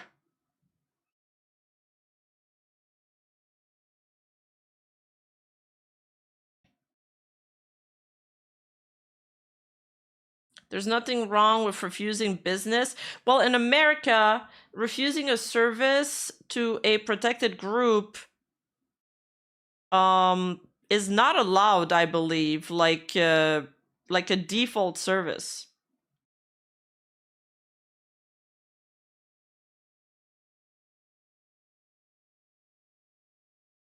But you are allowed to be racist in America because freedom of speech. You're just not allowed to refuse a service, but art doesn't fall into service. So the artist can refuse commissions.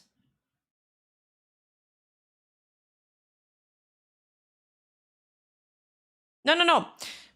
They could refuse commissions from gay people if they wanted to. That wouldn't fall under services.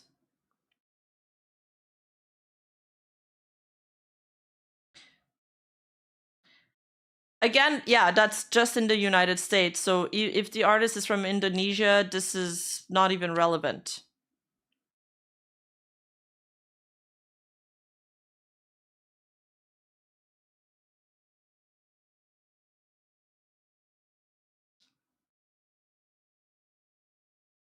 I like drawing women with big weens. Nice. Yeah, most businesses don't refuse paying customers. Art is luxury. Yeah. It's not a necessary service. Like, I think the cake...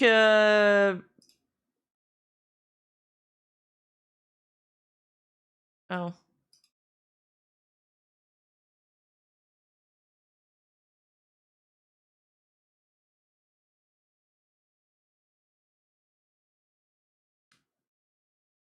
If she's from Indo, I think she might get in trouble for drawing queer ships. Anyone can confirm. I don't know if she's from Indo or if it's the other artist. That one.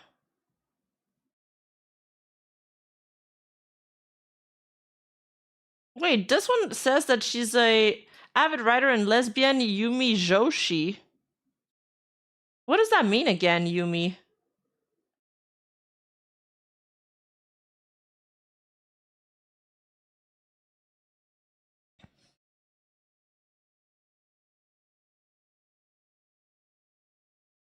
Yumi's like self-shipping? Wait, so this person is queer? And they still got roasted?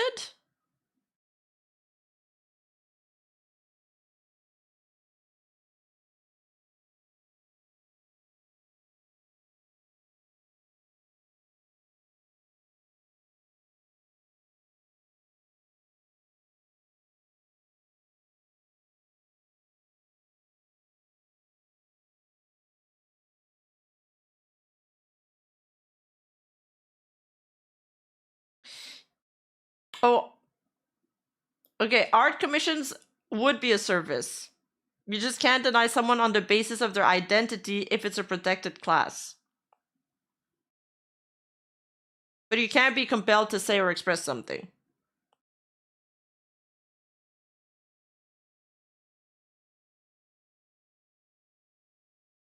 She leaked the DM she had with Neko to direct more harassment at her? I feel like I caught part of this conversation, Shigiri. Yumi ship is a fandom term for romantic shipping and involves self-insert, where you imagine yourself of a character representing you in a romantic... Oh, so is she just a lesbian because she's self-shipping with herself? I'm so confused.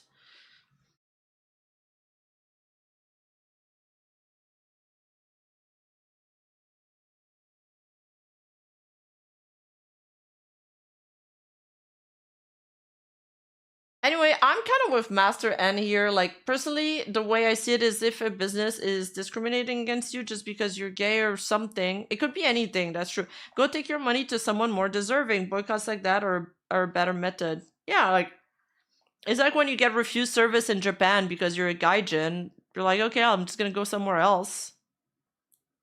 I mean, it's not the greatest experience because you feel kind of bad about it, but...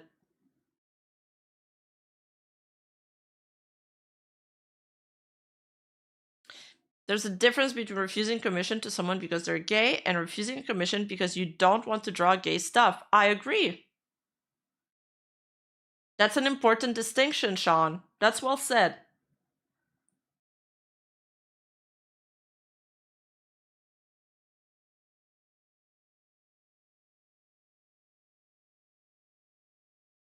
You wouldn't want somebody making art who can't bring the best out of it. That's true. That's true. I think regardless, they would have just like canceled the commission. But they really wanted to do the whole performance on Twitter. Yeah, ouch my feelings. Time to mobilize the mob. Am I right? True, true.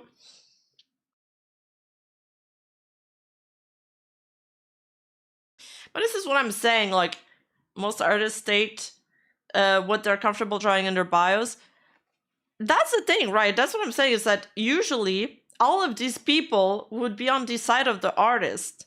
Not that they're disagreeing with what the artist's reason for not drawing, or they're disagreeing with some of their TOS. Now they're attacking them. But usually all of these other people would be on the side of the artist. Respect all artists. They made VTubers. You are nothing without them.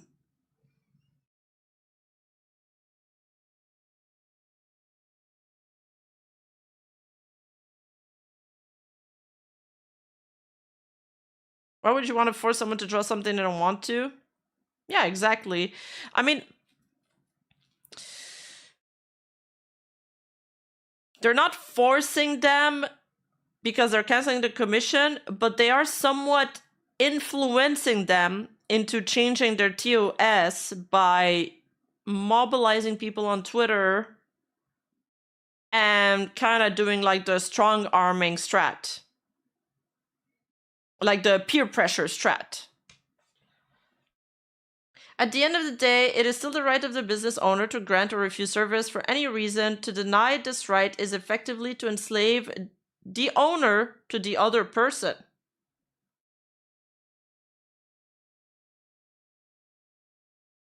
I can get behind that.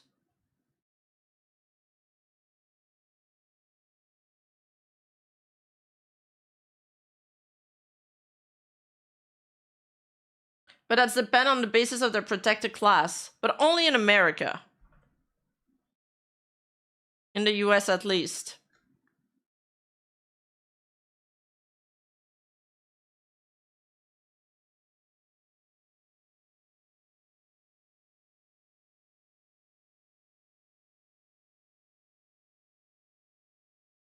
Just because I'm cool with couriers doesn't mean I have to watch Gay Prawn.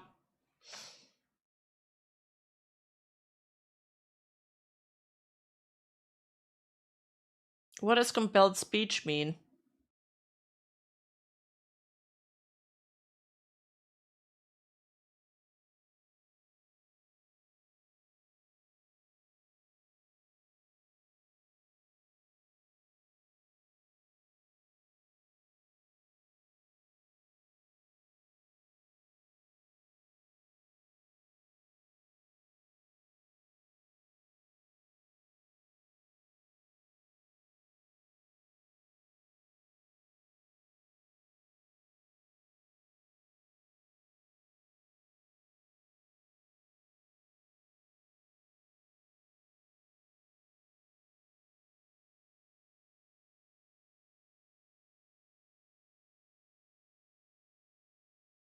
I thought these topics would take longer. Maybe we have time for one more topic, actually.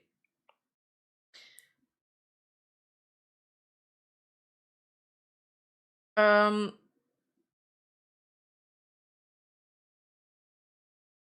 a compelled speech is forcing someone to endorse. Oh, you mean you're replying to me saying that that's kind of what they're doing to him? Like they're trying to twist his arm by doing this Twitter post? Yeah. Yeah, this... Right, I learned a new word today. Thank you. I must deny this commission because it would make me break my No Nut November streak. True. Compelled speeches, for example, public schools used to have students open the day by pledging allegiance to the flag. Wait, really? Compelled speech is having someone say something they normally would not say or else face consequences. I can think of a few situations like that. Compelled speech is when a person or group is legally forced to express a message or adopt a viewpoint they do not agree with, which violates their freedom of conscience and speech. Oh, so like when QT Cinderella had to apologize.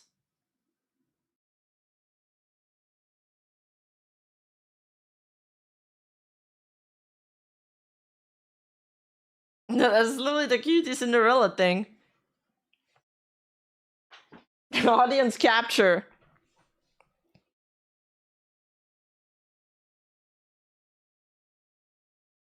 Oh, you mean it's a law? Well, no, that's audience capture. It's not by law. I gotta say, Rima, the fact that your chat isn't tearing each other apart right now over the gender politics, really refreshing, good community. Thank you. We really do have people from all spheres, though. Like, it's such a melting pot, which I think is pretty cool.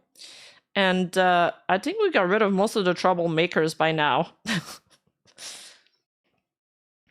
I swear we banned like this one crazy dude once, and I think at least 50 comments disappeared all in one shot.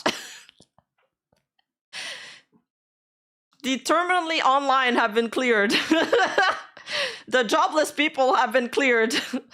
They've been filtered out. Yeah, they don't call us cloppers for nothing. We've seen much worse.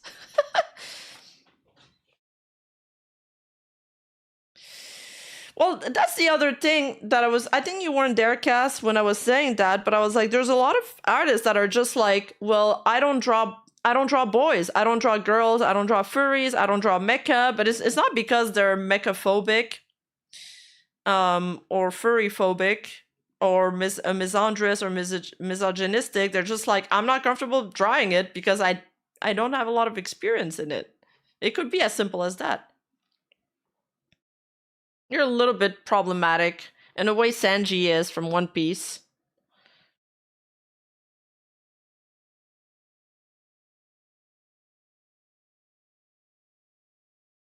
Yeah, lots said the same and they didn't get attacked for it. Again, this other artist that said it's because he said is because of his religious belief. So it kind of implies that, you know, she doesn't believe in the identity. Honestly, they shouldn't even have mentioned it, would have saved themselves a buttload of trouble, because there's always one person willing to screenshot your DMs and post it on Twitter for... Wow, that got 4.8 million views? What the fuck? Holy shit. Oh, that's the apology. Okay. I wonder what the initial tweet got. Okay, that's the apology. That's not as bad.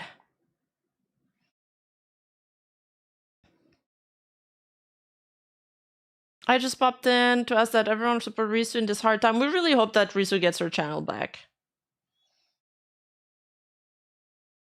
It really blew up. My god.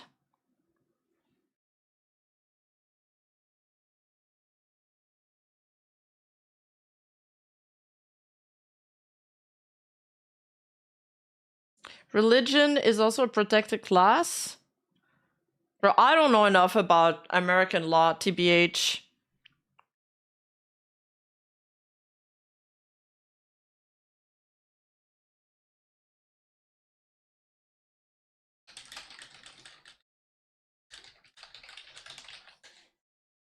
Damn, I feel like some of the topics today are kind of like borderline landmines.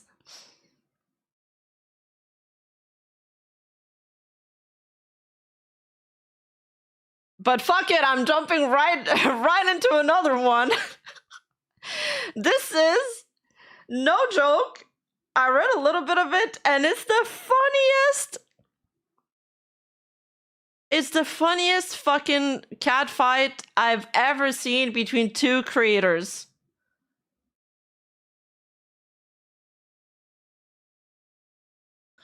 It starts here with Riri Gaki saying, "Please stop thinking of me as a girl failure, guys. It's exhausting. I did learn to take care of me. I go outside a lot now. I have a lot of passion and love for nature and cool subjects like aircraft or insect.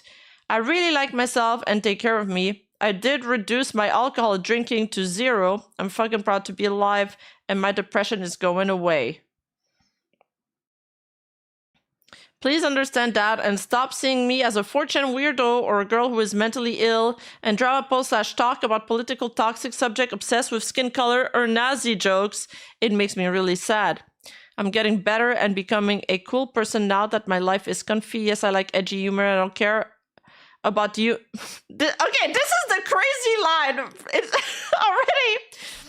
I like that it's almost slipped in. Yes, I like edgy humor, and I don't care about humans or minorities. But I'm a responsible adult, not a failure or anything else. I'm just That's such a crazy line. Oh, wait, no. Before that, there was this. Wait, this one's November 6th. Sorry. It starts here, actually. It starts here. So this one person called Hina's Top Guy says, every time I dunk on Elfin for being Pakistani, what? Her model gets a little bit browner. Curious. Okay. And then Ricky Kaki responds, I love how she was trying to cancel me, saying I was dating an immigrant black / Indian / Arabic boy while pretending to be white, lol. So the two Menheras are fighting each other now. So it's Riri Gaki versus Elfin Psyop. Ironically, the first step of being a reformed good person would be not posting on social media. Hold up, Kawasa. Hold your trousers, because this is just the beginning.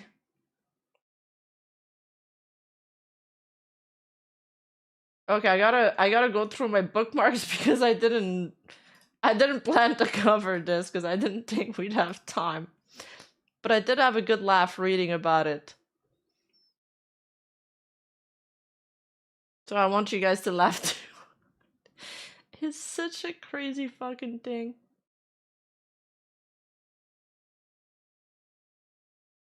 Okay. So then there's Elfin that responds. This is on November 7. Elfin responds, I'm so fucking confused about this woman, I swear. Was an OnlyFans catgirl VTuber. Starts following me, completely changes design to look like mine. Suddenly becomes an alcoholic. Starts copying my tweets 1-to-1. I DM her about it, says I'm uncomfortable about it. I wonder what that conversation was like, by the way. It's like, yo, being an alcoholic is my thing. Please, lay off the alcohol. And don't copy my tweets. Okay, the copy tweet one is valid, though. She says, oh my god, sorry, you're my biggest inspiration. We make amends and move on. I support her when she gets into a big drama. So it seems like everything's cool, right? So when I get into drama, calls me Gunpie 2.0 instead of DMing me and asking me what's up. So-called friend, am I right? I get pissed at this and stop talking to her. Copies me further, almost all of my jokes, all of my edgy humor. Oh my god, guys, I'm so gross and gooner and girl failure and edgy and post Nazi shit constantly. Where did this all suddenly come from, bro? Few months pass. Now she says, oh my god, I'm healthy and I don't drink anymore and I go outside and I'm not a Nazi, guys. Basically, we should forget the past few months happened entirely. Literally attacks me out of nowhere, saying I accused her for having a black boyfriend. I don't care about your boyfriend's race, man. I don't care about you, dude. Can you leave me alone and maybe try to be more creative? You don't get pity points because people attack you online. You literally did it to yourself. I'm edgy, and I know people will dislike me for it. I've been like this since day one. You started being like this after following me. Please learn to be yourself and stop attacking people for no reason.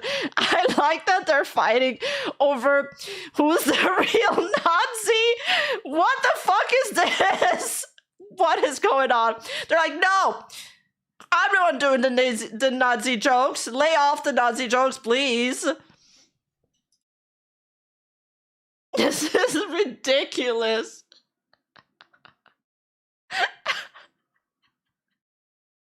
What the fuck is going on?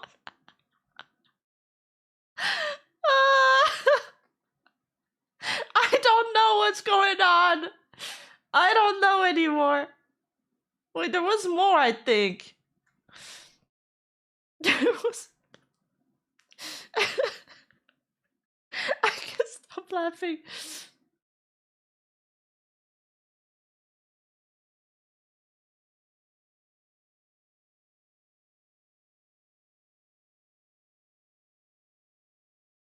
Oh yeah. Oh my god. Yes, I remember now. So Ririgaki responded to that again the next day.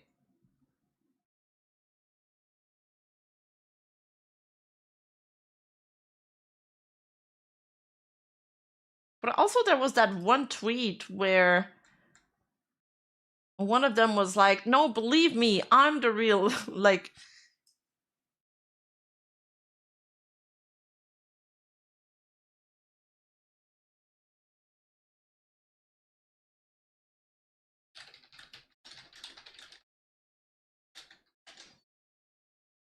Okay, I'll just read this in the meantime. So then Ririgaki the next day responded again saying, I would like to apologize for all the people following me because I was looking and acting like a based, edgy girl failure. I know the drastic change of me getting mentally better and stopping to act like a loser can be deceiving for a lot of you. And I understand if you stop following me, but I cannot keep going like that. Sorry for looking fake. I never lied about my depression, my daily difficulty, like my alcohol consummation.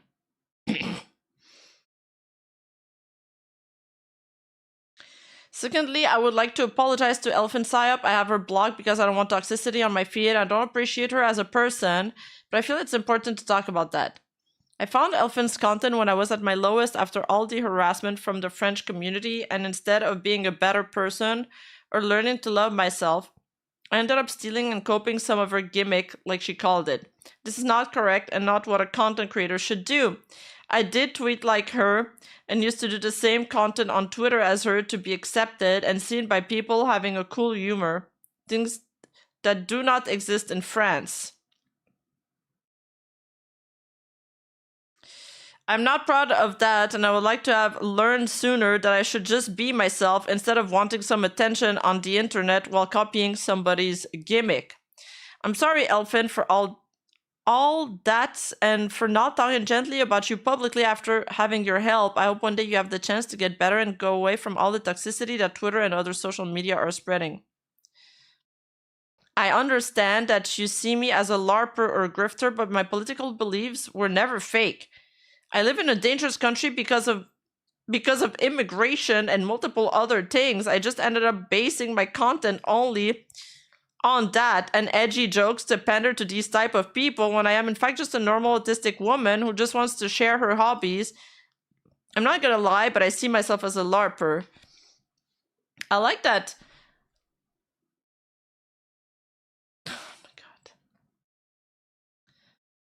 I guess I'll do my conclusion after. I also want to talk with you about the black boyfriend controversy. I know a lot of my past fans were following me because of all this LARPing.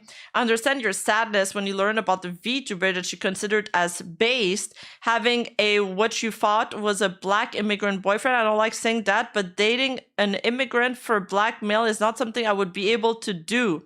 I did date for 2 years in the past a brown/tan French male. This always was public, since I was always streaming with him. After all this LARPing, I think this is normal and my own fault that I ended up in a situation where I get harassed by my old fan base. Sadly, you were just following me for the base girl failure thing and not even to look after my content or stream since you did not know about my ex-boyfriend. This makes me really sad that all this love was fake, but this is a vain, again, my own fault for acting like that. I'm deeply thankful for all the rad bros believing in me and understanding my word. You're the reason why today I can be this better person.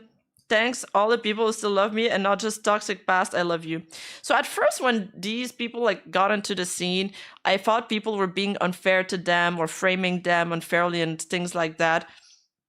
Like the Nazi salute seemed like it was she was fixing her camera and all of that. But looking more into it, you know, these people, yeah, you can call me a Nazi, but I will not be accused of having a black boyfriend. Yeah, but these people, they keep repeating that they're edgy, they're just doing edgy jokes, or they get defended that way too by some of the fans. Oh, they're just edgy, they don't really mean. But when you're edgy, to me, what being edgy means is that you're saying stuff that's out of the box for shock value, but you don't mean them. And then these people, they turn around and they just destroy all of the argument that they've been defending themselves on for I don't know how many months, and how their fans were defending them by being like, no, actually, I am a Nazi and I am racist. I'm the real racist. Stop stealing my persona. What the fuck? And this thread is also crazy. Oh my god.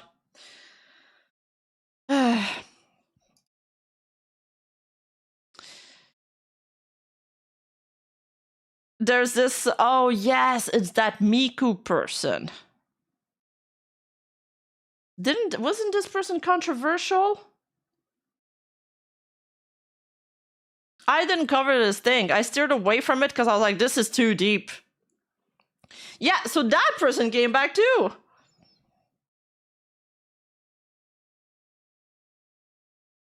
Say Christ is Lord Paki. Do I even want to read this?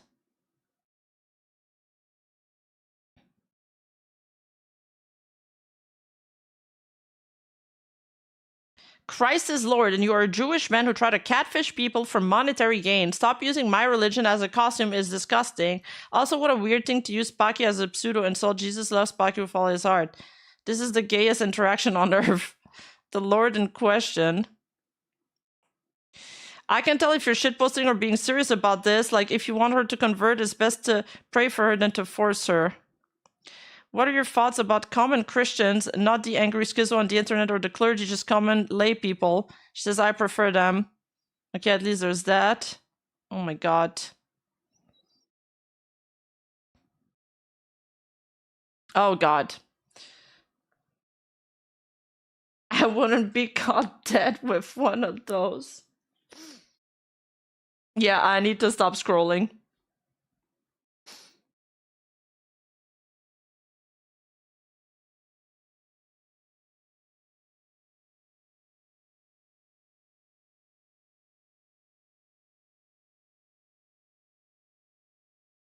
Oh, thank you. Yeah, I'm in the worst replies right now. This is, when there's people that are muted, it's because they've said some weird shit. That, oh my god, I can't even, I can't even read these words. But they're QRTing her, saying, curse Muhammad and Islam right now. Well, you guys can read the rest, I guess. Is this Jew really trying to grift again? Elfin responds, curse Allah, Vishu Muhammad. Don't you have a baby foreskin to suck? Then this Miku person responds, Jesus Christ, my Lord and Savior, and I curse the satanic Jewish Talmud. So I don't understand half of these words, not gonna lie. So you literally don't know what the fuck you're talking about, just believing R-worded shit on the internet. Grifter calling me a grifter. That's rich. There's also two Menheras fighting each other in here. Quiet, everybody. My favorite show is on. This is the cringe. It's either the cringe art drama or this. Both topics are so cringe. Yeah, it seems like edgy Miku is back. And then there's Elfin being like, Jew, Jew, Jew, with the shoo, shoo, shoo gif. And Miku says this, say Christ is Lord Paki, so.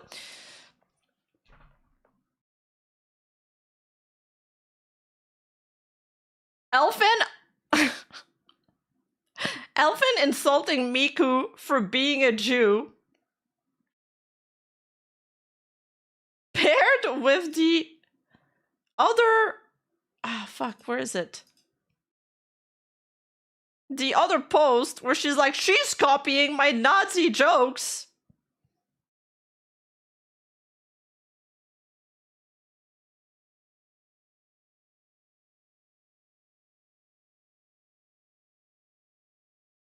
Copies me further, almost all my jokes, all my edgy humor. Oh my god, guys, I'm so gross and gooner and girl failure energy and post Nazi shit constantly. It's like, what are you guys fighting about? What? This is crazy. Alcoholism is my thing. Nazi jokes are my thing.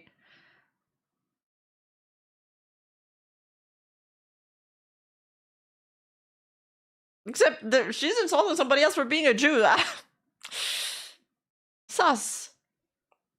Seems like the text equivalent of toddlers throwing food for attention.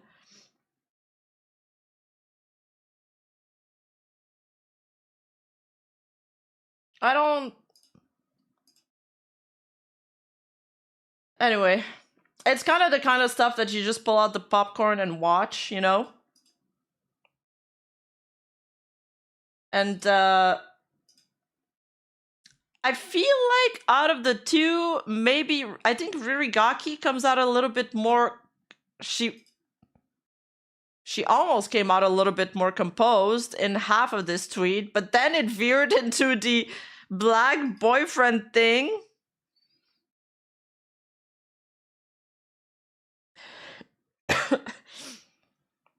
So odd.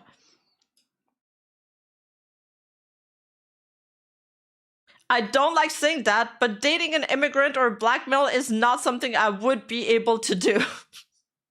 I did it before, and this always was public. I was always streaming with him after all this LARPing. I think it's normal. It's my own fault that I ended up in a situation where I get harassed by my old fan base. Said you were just following me for the base girl failure thing, and not even to look after my content or stream since you did not know about my ex-boyfriend. Yeah, slightly more normal, but not so much. I don't know, they're just fucking weird. And Elfin, man, that girl suicide baited me once, and I felt bad for her after I made the video, so I reached out to her. And then she turned around and started, like, throwing a pity party, trashing me on Twitter. Like, honestly, trust no bitch, ever. Ever. As if the transcript that I included in my video was not word for word what she said. Word for fucking word. And you know what? You know what's worse? Is that she tried to downplay how badly... the reason why she privated that video in the first place. The reason why she privated that video was because it was so badly received. And once she relisted it, you could see that the top comments were roasting her with hundreds of upvotes. That's why she had privated it, and she was trying to downplay how badly it was received. And so, on top of that, I had so many of her victims reach out to me, and they were genuinely upset because they're like, dude, she's still doing this thing to this day. And they're like, they said that my pinned comment made it seem like she wasn't a victim at all. So, I don't know. Sometimes people send me stuff. I'm just not interested in that topic anymore about like other stuff that's going on with these girls. But bro, I'm never falling for suicide bait again. Like, I'm never again. I'm somebody that feels bad sometimes for other people. I have a lot of empathy. But then she turned around and backstabbed me. Bro, never again. Yeah, she farmed those pity points on Twitter. It was like thread after thread after thread, like for days.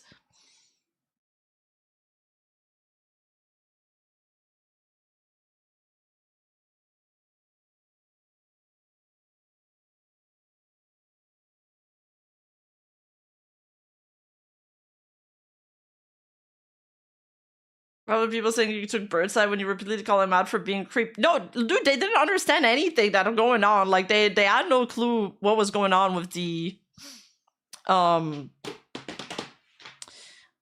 the transcript again, word for word, and I didn't realize that the reason why she privated the video in the first place was because it was so badly received back then. But now she was trying to rewrite history as if we were in 1984. There's no bitch ever, I'm out of context clip. It was a quote in Orange is the New Black. Yeah, everybody in that story was a creep. Yeah, literally 1948. 1948, you guys.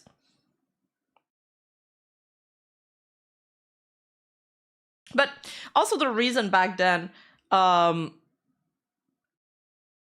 why it seemed like there was more people from hers on her side was because I had my usual aunties, you know, the jobless people, hop on it like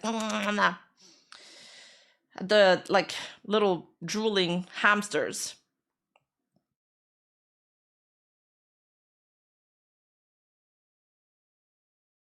But again, as I explained earlier, these people clog the conversation so much because they have like infinite amount of free time because they're jobless again. That when you like, I'm telling you, we banned one of them and literally 50 comments off of the same. I think it was on one of my live streams. I don't remember which one. It was recently. 40 comments disappeared off of one guy. One guy.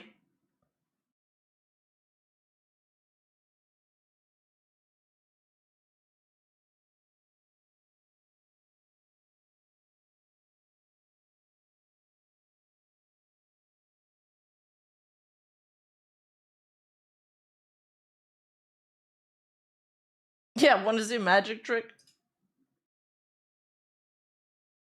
Anyway, I think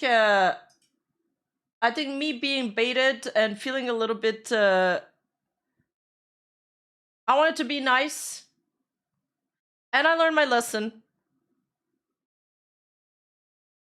That's fine. I took the hit for it. I learned my lesson and never again.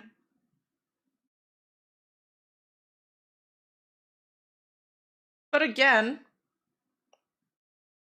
again, I think this drama is pretty hilarious.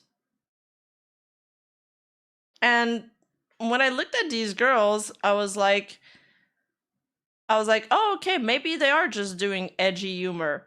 But then I saw this argument go down, and this person, and then fucking Elf and Psyop doing the Jew thing with the shoe. And it's just like, okay, so you actually don't like Jews. Like, just say it. Just say that next time. Don't say it's edgy humor. This is not edgy humor. Like what Pippa does is edgy humor. That's not edgy humor. That's just you not liking one race of people.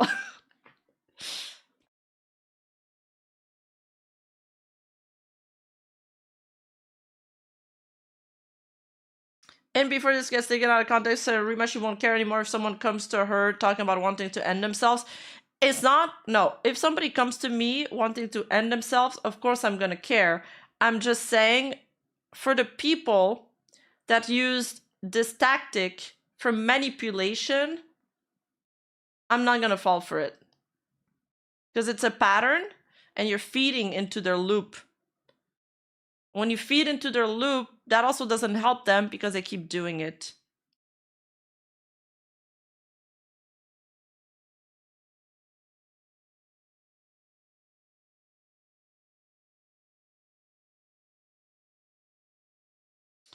Nice guys finish last, never be nice guy. No, I like being a nice person. I don't think that's the issue. I think the more we grow, the more haters we're gonna accumulate. But at the same time, for every hater that we get like 1,000 fans, so it's fine.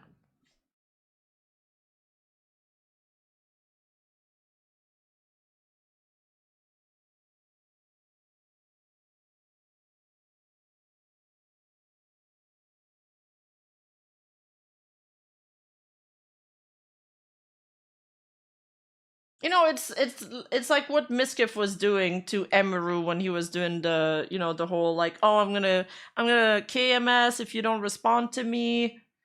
I'm gonna do this. I'm gonna harm myself if you don't give me attention. And then you give them the attention, and then it rewards like the bad behavior. You're enabling them, and that's not good. You need to reward good behavior, not bad behavior.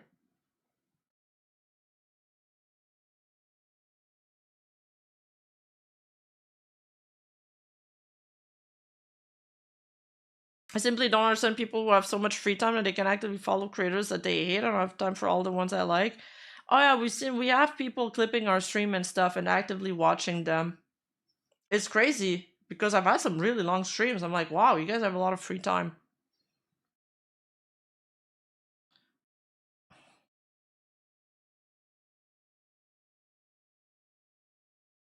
Yeah, full demon time.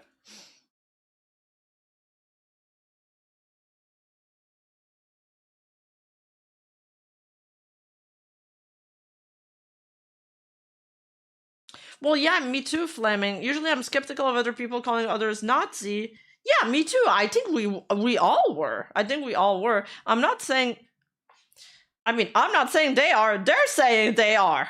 They're basically saying that.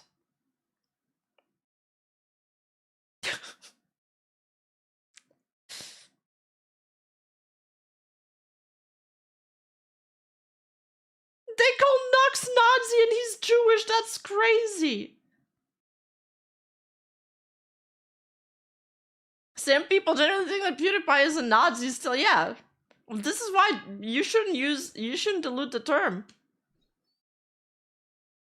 Wait, Gucci Marks has a new song? Which one? Since then? Since when? But now I'm into a new song, a new parody song that's called White Zaddy. It's really good.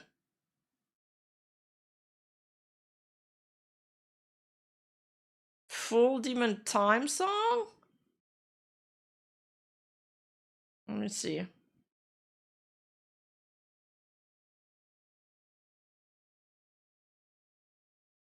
I feel like I've seen all of the Gucci Mark songs.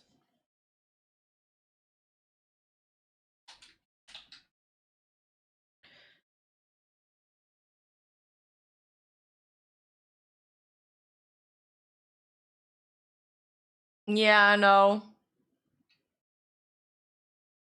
But the best one was Shock My Dog. And then CO type of shit was really good.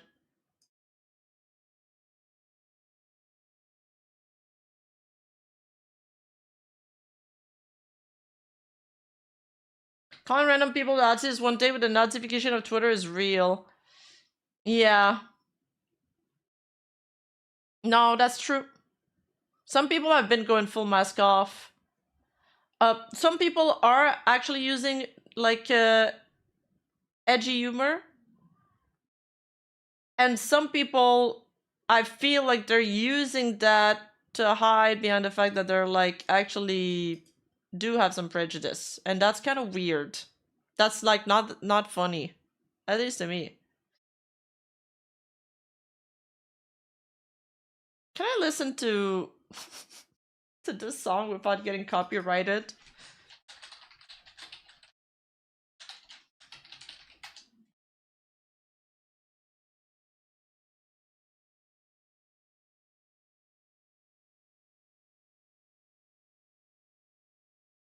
Yeah, exactly. If you're gonna be upfront, if you're gonna hate, be upfront about it.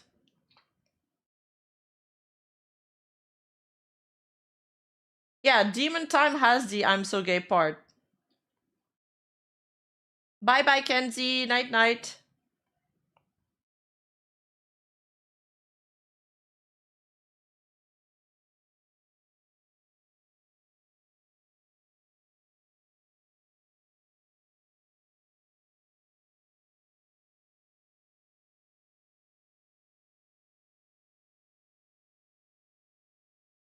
I feel like doing parody songs or like memeing somebody with the words that they're saying is the most effective way to make fun of somebody now. He made another song based on the ending of the video. Is it the one with Miskiff in pink?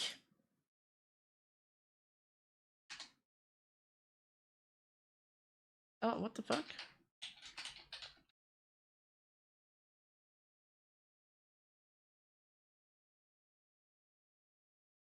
That one? You Was Hurting Me So Bad. It wasn't as good though. I didn't really like it that much. Wait, I didn't see these.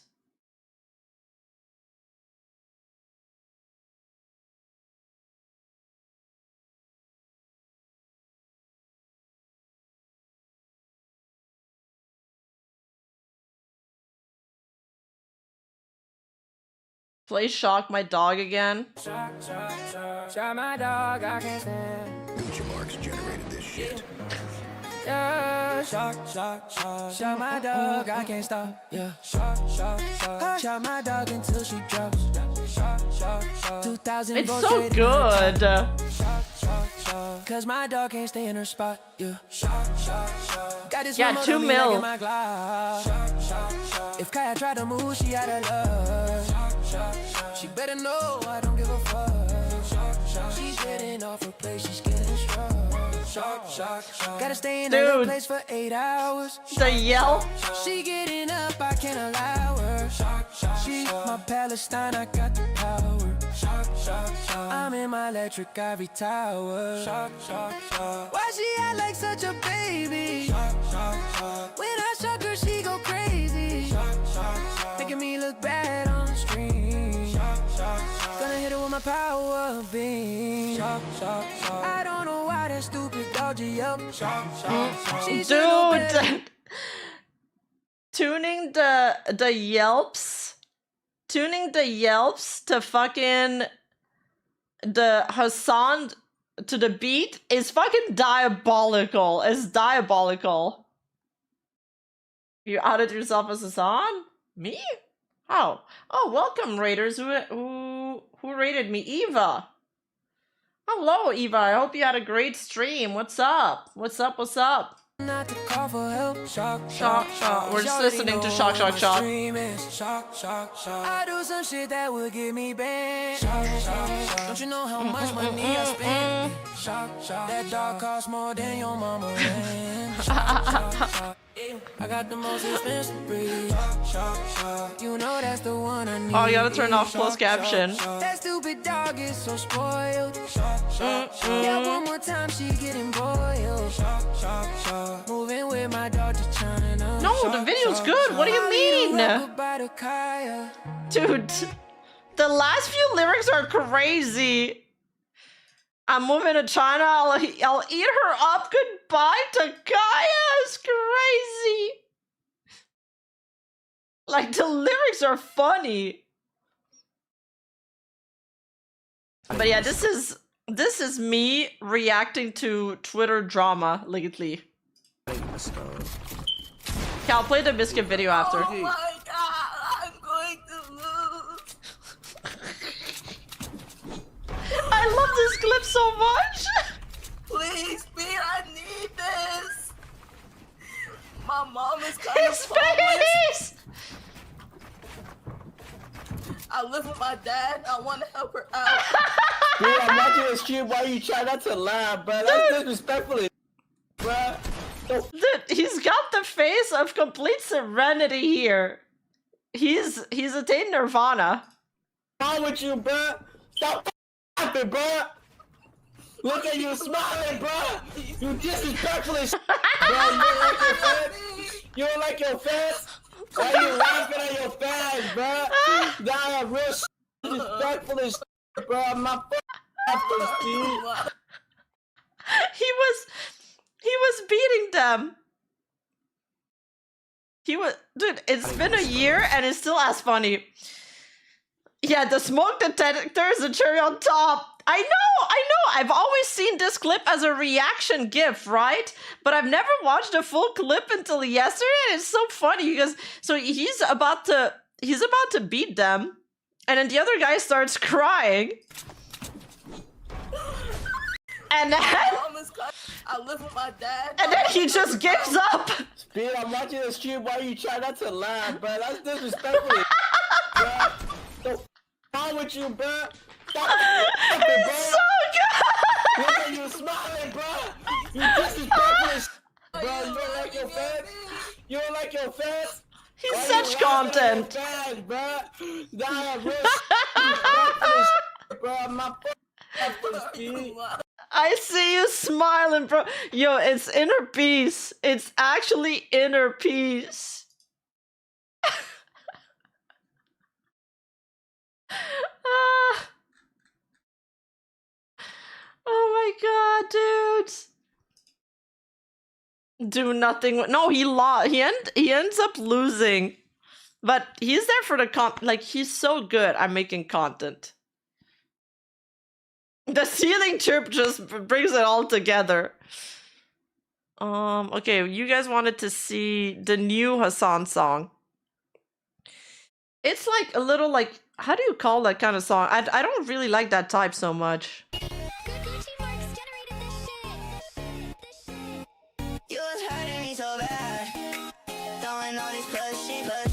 Bro! Okay, but it's crazy that the AI can do all of that though.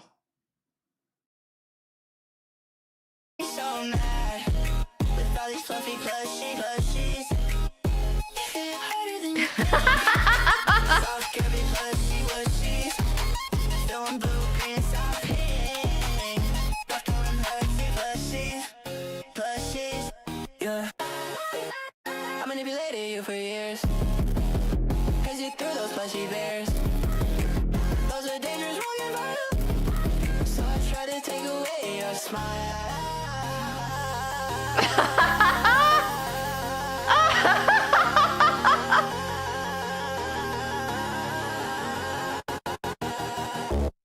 Dictating what you could wear, cause you threw those plushy bears.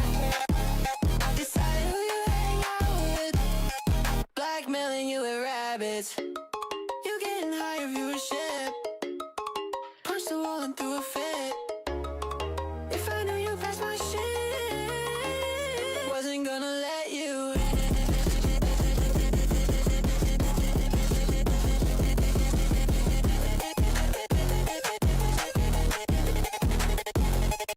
Okay, it's a little bit better on the second listen. Eagle Mischief is not really can't hurt you.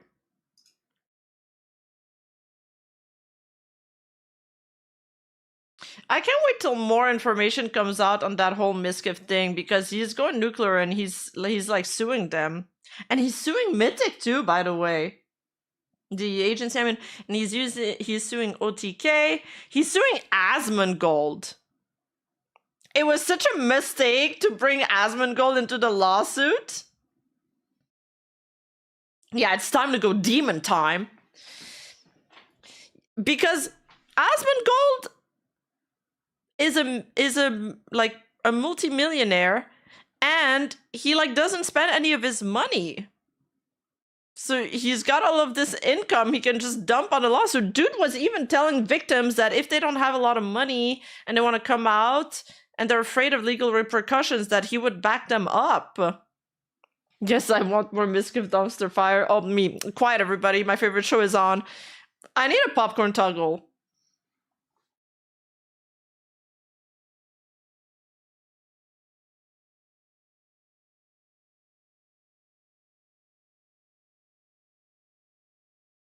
He's suing Mythic, OTK, Emiru, Asmongold, and another company too? Really? Oh, you know what? You know what? I saw that Legal Mindset did some fast facts. I kind of want to watch that. Legal Mindset. Wait, is Eva still in here? What does she think about the lawsuit? Or did she leave? Okay, I see the stream. Is there a fast fact somewhere? Oh yeah, lawsuit. Mischief lawsuit is hilariously bad. Fast facts.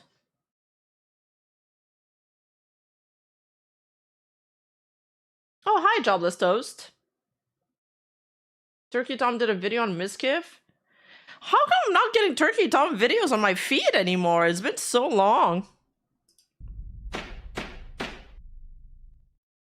Miskiff's lawsuit is hilariously bad. Today we're breaking it down on the legal mindset. We teach you to be your own judge. Of course, I'm Andrew Esquire, American attorney in America, and we're going to break this down for you today. Oh yeah, he's back in America. It's good to be back. Thank you guys for being patient with me. I've been doing some traveling. I'm back in the States for a little bit, and I'm very excited to be coming back with this topic, something I predicted in my last review of the Miskiff versus Emeru kind of drama, which was drama then, but it's legal now. There's a lawsuit now, and this is something that is absolutely going to blow back on Miskiff, and we're going to get into that today. Of course, I've got a PowerPoint as we get into this Fast Facts version. If you like the Fast Facts, if you like this format, make sure to like the video, leave a comment, let me know you love the Fast Facts, and let me know you're glad that I'm back. So this is Miskiff versus effectively everyone. Now, I know not everyone on the internet is named in this. I'm just wondering, what was the thought process behind that? Did they believe that this would make his chances higher? And how does it work? Do all the people that he's suing, like, do they band together to share notes and stuff? Or is it all different lawsuits? All the big players are in this, and we're going to go over the parties first so you guys understand the background for this lawsuit and what's going on here today. So obviously, a couple disclaimers up front. This is something that I wanted to break down. First of all, this is a public court document. I know that there's an unredacted version. Anybody can go out there and find the unredacted version with all the names, everything else. I have chosen to take selections for the Fast Facts and to redact them. However, once again, all this stuff is now public. One thing about a lawsuit is it all becomes public. Everything becomes public, which is why I think he's trying to get everyone in Discovery to expose them in a suicide attack, like he's kamikaze into them. What does he have? But then there's Tectone and Asmongold, who's dropped hints that like he's done worse stuff in OTK than what came out, and that they covered for him, and he would like throw hissy fits. They named something like a game or something, like some kind of series that they did, and Miskiff was like crybabying because he wanted it to be hosted on his channel, but then they said that it would have done so much better if it wasn't on his channel, but because it's Miskiff and he's like obsessed with that, they had to do it on his channel. Miskiff always thinks he's done no wrong. They threw plushies at him, remember? Things are going to be very, very interesting. One fun fact was, I don't believe Miskiff is using his legal name or real name. I believe he's using a previous name, because I've seen other lawsuits where he uses a different name. So regardless, if he's using a fake name, that's going to come out. The real name will come out, particularly in a response by the defendants, Emeru, Asmongold, OTK, Mythic.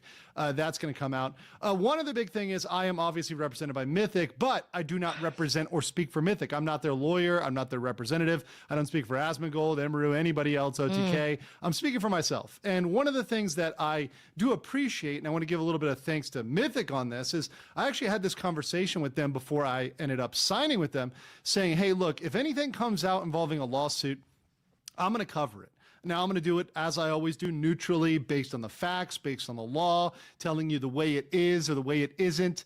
And that's just the way it's going to be for me. And that's always how it's going to be for me. But they did not put any caps or restraints on what I said or how I speak, particularly as LM is involves the facts of the law. So I'm not... All right, thank you. Somebody else saying the same shit I've been saying for months, and still people don't believe it.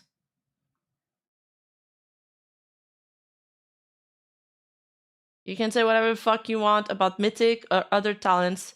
When you're with Mythic, they don't give a shit. They don't give a shit. Asmongold was like one of their co-founders. Their whole thing is creators for, it's like an agency for creators.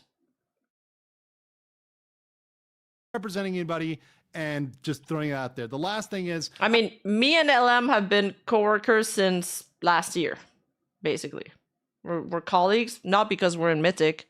actually, we haven't collabed since he joined Mythic. I'm going to make some bold statements here. I do say his lawsuit is hilariously bad, but court cases are always unpredictable. You never know what's going to happen. Even if there's a 99% chance that he loses, hey, there's a 1% chance out there. Judges can be crazy. Things can be crazy. Things can happen in unexpected ways. So just got to throw that out there so that everybody knows that, once again, I'm honest about how things shake up in court. So let's get into it. Who are the parties? I've never spoken to another talent from Mythic through Mythic. Like, if I want to do, for example, if I want to reach out to a Mythic talent, I'd probably do it by myself. Like, they don't really, everybody has their own channels and their own representative, and we're all like have their own bubble, and we don't really speak to each other. It's not even that we don't really speak to each other, it's just we don't speak to each other at all. He's obviously Miskiff here. Oh my gosh, this guy, what a clown. So he is claiming all sorts of damages here in terms of reputation. Why does Miskiff look so, like, he looks like he has coked out eyes? Why is his stare so intense? Harm, loss of business goodwill, loss of earnings, future earning potential, emotional distress, and mental anguish. Oh, mental anguish. Did those plushies hurt your soul, Miskiff? Did those plushies destroy you? Yes, they are. It's the whole Mythic Mafia thing. It's one of the things that, it's one of the rats that my aunties have been perpetuating, and it's really funny. I really like, this is my favorite rat, actually, the Mythic Mafia one. I really like it. I think it's pretty cool. I like that one. You know, you got the big Donkey Kong back there, but you really baby I think it makes us look pretty cool, yeah. Listen, pretty badass. Miskiff is going to destroy himself legally, financially, and reputationally in this, and I am going to be here to... Yeah, the Mythic Mafia controls everything. Cover it all the entire way. So I'll say it once and I'm going to say it again. Thank you, Miskiff, for the infinite content here.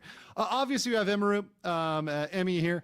She obviously was key to the accusations involving, obviously, some emotional, physical, potentially sexual allegations against Mr. Miskiff. And that's going to be key to what's going on here. But backed up on that and in the lawsuit is the Roach King himself, Asmongold. He's in this in the defamatory. Tecton said that in his video, and I'm surprised. Why is Asmongold in it? And he didn't even go that hard on Miskiff, really. Tecton went way harder, but Tecton is not in it. Why? Context, claiming that his statements are defamatory. That's what Miskiff is going after. So he's pulled into this as well.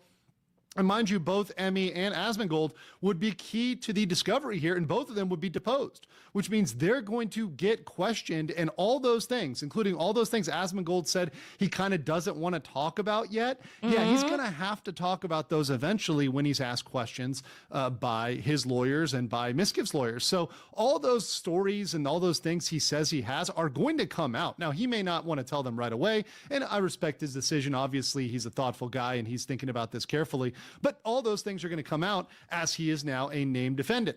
Another named defendant, Mythic Talent, of course, once again, my talent agency, but once again, I'm not personally involved in this. But they're brought into this for contractual side as well as OTK as a corporate unit. Obviously, they all had some ownership. But I understand OTK because they like fired him, I guess, when that drama came out, and then he says he lost a bunch of money, so that makes sense. But I don't.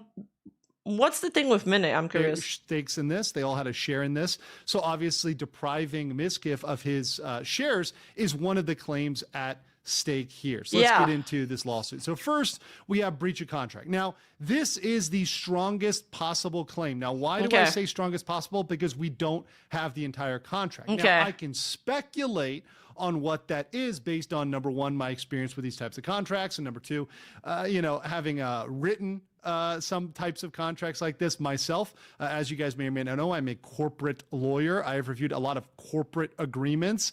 So I can very much imagine what's going on here. And the strongest argument that he does have, and this is me being honest and upfront, is that there might be some breach of contract until we see the contract.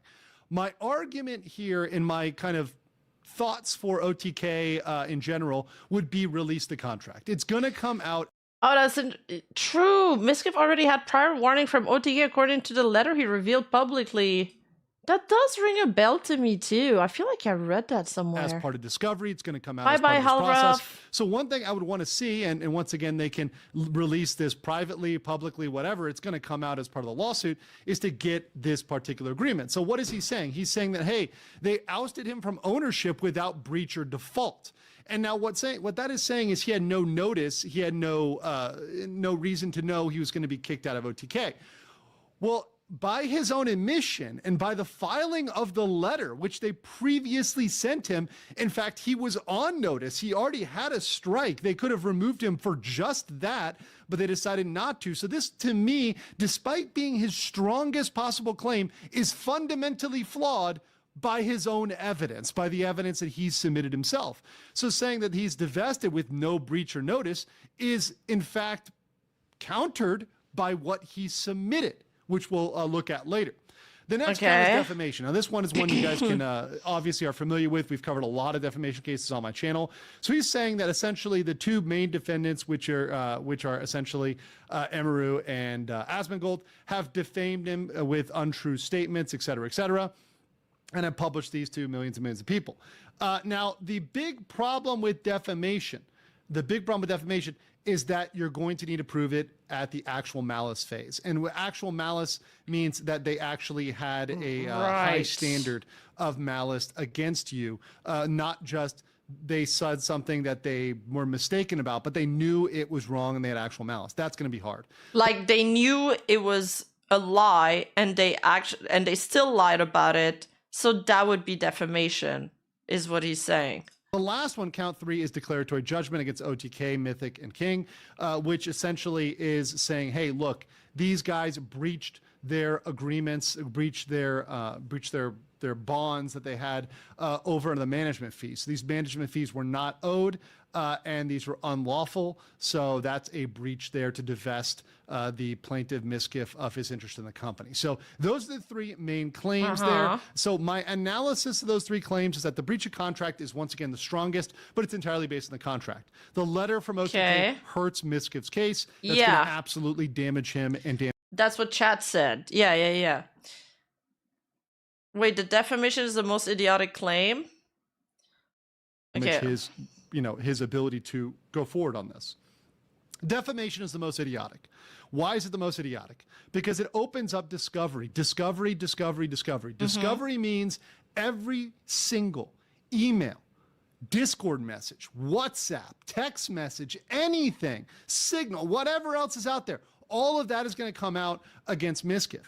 And not only that, but he's opened up all of his finances. So all of his money, yeah, but that is true for the other side too, right? Everything else is going to be coming out for all the world and God to see, for everybody to say, hey, what's going on with Miskiff? What is wrong here? How much money did he actually lose? And did he lose that money because of these statements? Well, that's going to be really, really hard to prove, to show that, hey, because of these statements, I've lost revenue.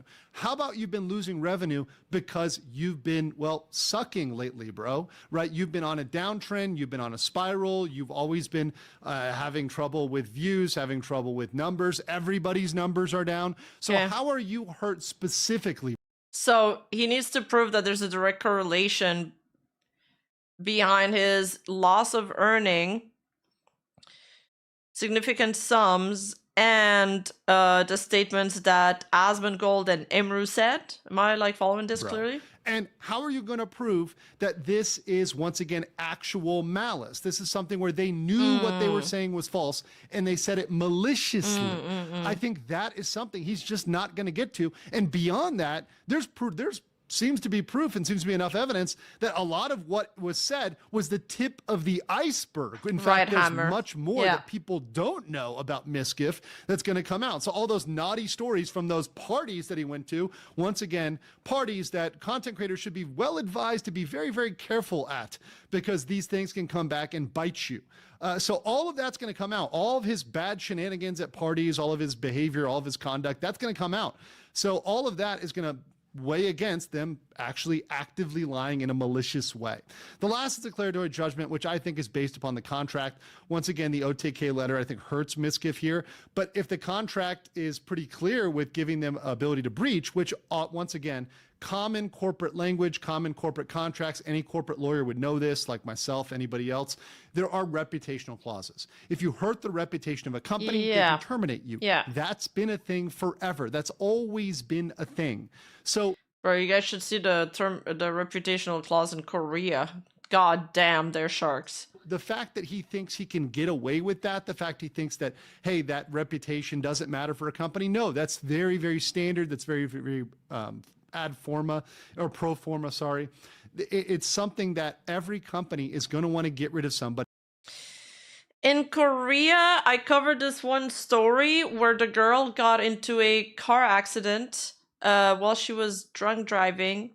And not only did she get terminated from her agency, all of the contracts that she lost, she had to pay them back to her agency. And apparently, they hounded her and her family for the money so much. The girl, she was a very famous actress.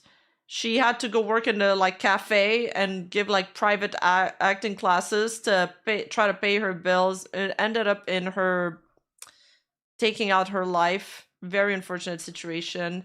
And apparently the agency still hounded the family after all of that, this tragedy. Yep. Brutal industry. Yeah, Kim Se-ron. She had a car accident against a electricity pole. And the CCTV camera like made the rounds, the footage, so it was a huge scandal.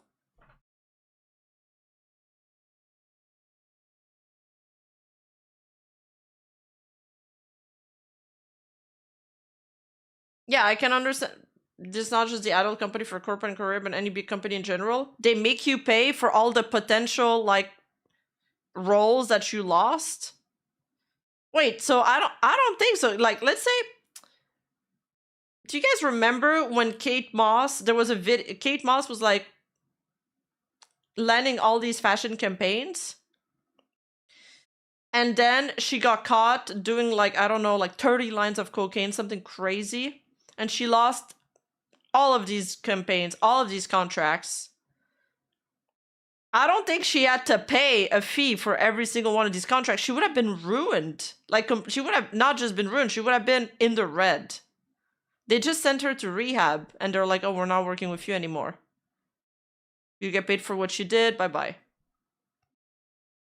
I don't think it's like, I don't think she had to pay them back, but I could do more research on that. I'm not sure. They were definitely not worth it. No. If they're a problem or look like a problem, and that's a standard clause. Almost everybody, every employee out there in modern corporate America has some sort of reputational clause. So I think for the breach of contract and for the declaratory judgment, I think he's going to have a real uphill battle there.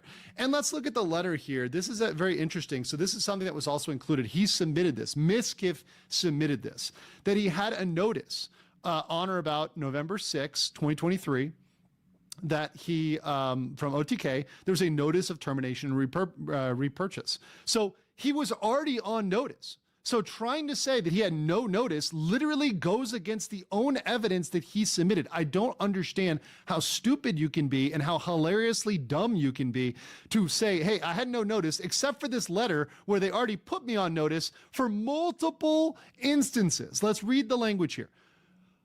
Reference to your course of misconduct, including multiple instances of unwanted physical contact and violence. So he was on notice for unwanted physical contact and violence. This is before the quote unquote mounting of Emeru, which happened more recently. Mounting? And this is once again as of January 24, 2025. So they already had this updated notice, and he already was put on notice. And once again, let's read these comments, because these comments in and of themselves, which he previously made, would have been more than enough to terminate it. Wait. What are we? Oh, mounting evidence, not the mounting of Emeru, right? Like, I was like, what? F streamers, F them all, F everybody, F FaZe Clan, F the fourth floor, F OTK, F everybody. I'm going to start being a solo streamer. I've never needed anybody. They needed me. First of all, how That desperate that is such a misgift sentence. I never needed anybody. They needed me. is that? How beta is that? How soy is you don't need me, you need me. No, sorry. Nobody needs your tough, I can't Get even your head handle out a of the plushy gutter. self, bro. That is more than enough to say if you're saying F your company. Oh, or is he talking about DSA? Is he talking about DSA? Yeah, well, Misgift did try to mount her. True, he did put his hand in her pants, yeah. He did actually get on top of her and insulted her. Yeah. I'm just wondering if that's in the way that Ella meant it. For them to terminate you. That's more than enough. And then going on beyond that, saying OTK failed miserably. Nobody wanted to buy it. It didn't make sense for anyone to ever purchase OTK or to run and operate OTK. So now OTK is very small. Put together, this alone would have been enough. So he's already Tectone and Asmongold said that OTK should had everything to become super successful. It should have worked. And I think they were partially blaming Miskip for a big reason that it didn't work. defeated, I think, a lot of that argument for declaratory and for breach of contract just by his own evidence, which once again, how many brain cells do you have? And lawyers are willing to file a lot of things, even if there's lack of a real strong reasonable basis. And based on the short form of this lawsuit, it's very short. There's not a long lawsuit. These clips that I've got you on this in this short fast facts are actually the beef of what's going on here. This is not much, but all of it that we see kind of weighs against Misgift, which to me, it just boggles the mind. So my conclusion here, and this is something I'll go into more detail in my live, but get into my live. why do lawyers file these things if they don't think that they're gonna win? What's the point? Does they get paid either way? Yeah, but then your reputation's probably tanks, and then you get less clients in the long run. And jumping on that as well. But I think this is going to destroy Misgift legally, financially, and reputationally. In fact, if he wanted to have a good case, he would have a better case against Gucci Marks for his kind of representation of him in the deep fake, etc. That would have been a better case. Yeah. But this case against Asmongold, Emeru, OTK, Mythic, it's not going to do well. But on Mythic and OTK's side, I think they should release the contract in. I can't believe he's gonna fight the Mythic Mafia. True, the family's pretty strong. We got Dons in there. Hi Mel, how's it going? Full text. Release the contract, like the Kraken. Just release it. It's going to come out in Discovery anyway, so we might as well get that contract. We might as well see, hey, what's the legal basis here? Because I guarantee you there's going to be a reasonable basis to terminate him. But the last thing I want to conclude on here is thank you for the infinite content, Misgift. This is the Christmas gift come early, the Thanksgiving gift, and I am absolutely grateful for you for that. But guys, I want to know what you think in the comments below, and I'll catch you on the next one. Thank you, LM. So, yeah, is this gonna be publicized? Like, is this gonna be streamed, like the Johnny Depp thing? Because every content creator will be a millionaire by the time this lawsuit ends, especially Legal Mindset. Yuriko, Asmund said that there was this show that was supposed to be hosted. That's what I was talking about. That's what I was talking about, but because I'm me, I couldn't remember anything about this anecdote, so I didn't explain it well. Esmond said there was a show that was supposed to be hosted on everyone's channel, and because Misgift cried about it, they posted it on his channel. Yep. And he said that it would have performed so much better if it was on somebody else's channel. Asmund said on the stream recently, if he got a chance to do it over, he wouldn't have formed OTK. Something about managing all those people was just not reasonable. Yeah, especially when Misgift is in one of those people. Once you take a case as a lawyer, you do have a fiduciary duty to do everything you can to make the best case for your client, even if it's a doomed case. Okay. But also, I feel like there has to be another tactic in there, like maybe overwhelming them.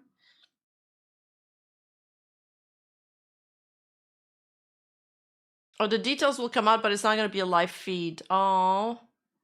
Damn. Damn. No cameras for federal court.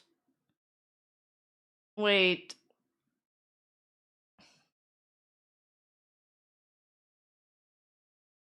Wait, what are the two types of courts called already?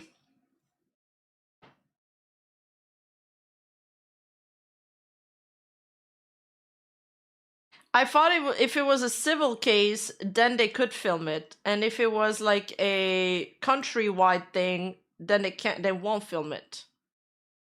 Yeah, civil and federal. Yeah. How is this a federal case? Because I know Puff Daddy was a federal case.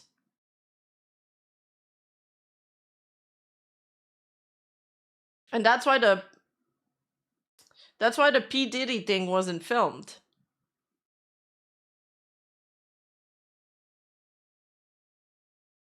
Oh, because Miskiff is in a different state, or maybe all of these parties are in different states, it becomes a federal thing. Oh.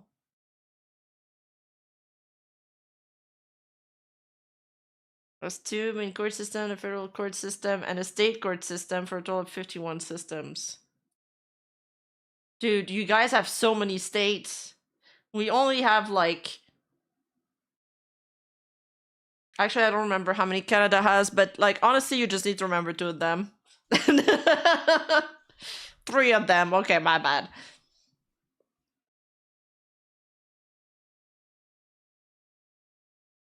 I haven't heard Diddy's own name for a long time. True, now you just called it Diddler.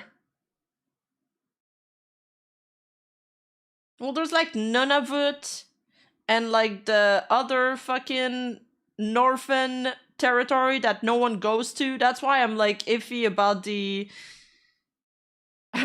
actual number. Nobody wants to live there. It's way too far off, and it's like these northern states in Canada is like the kind of place where you go to solve a murder mystery. Like creepy, iced out, like rural areas. Like if you've seen the last season of True Detective, that's what it looks like.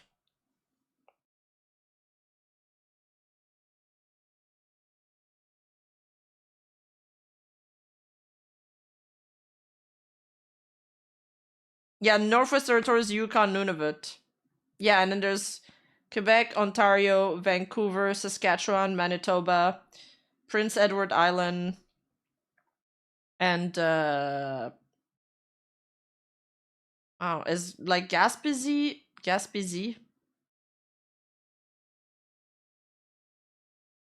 Is that one of them? Is that part of Prince Edward Island? Oh yeah, I forgot about Nova Scotia.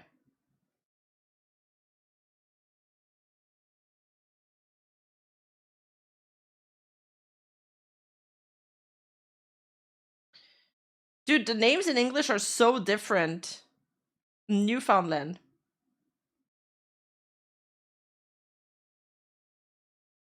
And we don't care because I'd rather travel to another country than to go to these territories, TBH.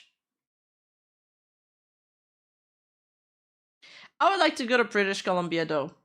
And Prince Edward Island is actually really nice. I would go there too. I don't think I would go to Nunavut or the Northwest Territories. I mean, it could be fun. One of them, not all of them. No, I don't enjoy the permafrost.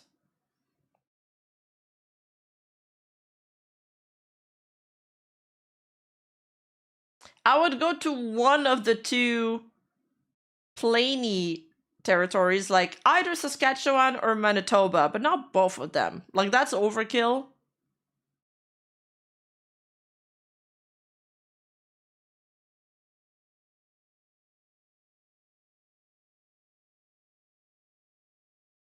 You go there to see the polar light, true. That and it did happen. Oh my god, this video is so funny. Yes, I remember this.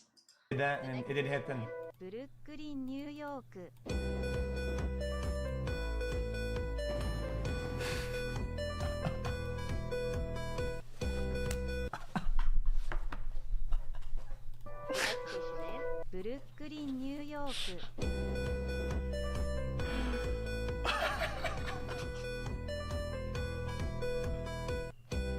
This is... What the fuck? He looks like he's asleep.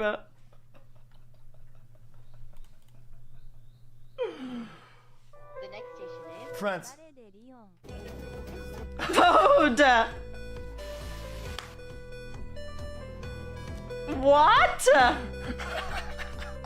Yo, what the fuck? The next station is 彼でリオン the toddler on the stairs is so funny.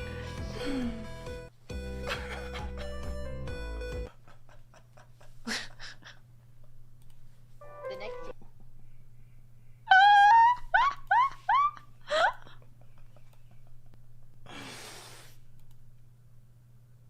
Chat, that's actually funny, no? Do you guys remember when you guys asked me to translate what XQC was saying and even I couldn't fucking understand? Dude. The next station is Mumbai, India. Whoa! Jesus! The next station is No, not the last one with the train crash! That's awful! Roma, Italy. Oh, she stole something! The next station is Roma. No way the door stayed open. Moscow, Russia, Part 2. What the fuck? What? What the fuck is going on? They have the craziest costumes there. Chat, this is actually funny. The next station is Milan, Italy.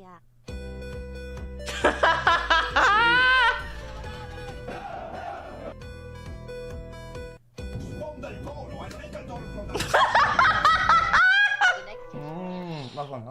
We'll try one more. Bonus. The next station is Paris, France. Big pocket.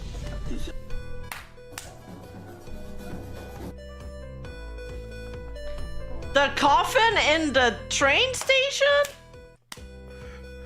Jesus! Happy 39 Juice Lord. Holy fuck. On the one, I got you, bro. The next station is London, UK.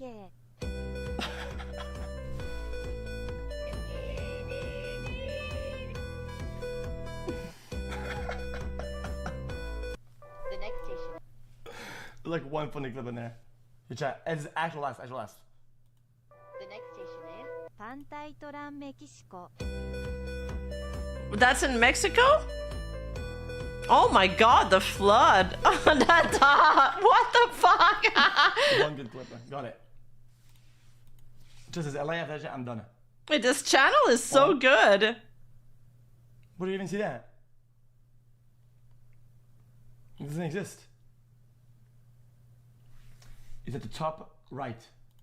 The next station is Los Angeles, USA. What? Oh my god, dude.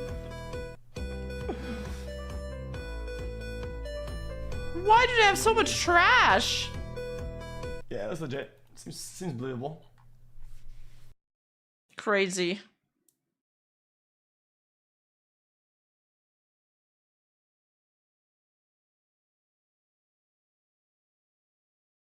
Fent zombie? LA is filled with fent zombies? Really? Is fentanyl a downer?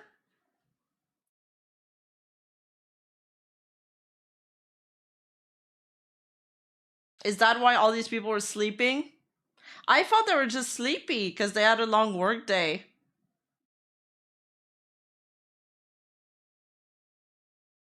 Oh, okay, it's an opiate. Yeah. That makes sense. That's why they were sleepy.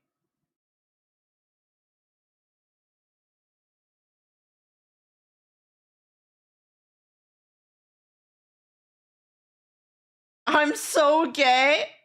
Good response, lil bro. What is this channel? It's only not off script. The loneliest millionaire in the world. Yeah, I could become the XQC translator. My parents live in Los Angeles, a major crisis. Oh, there's a homeless crisis. Yeah, dude, the real estate is so expensive there.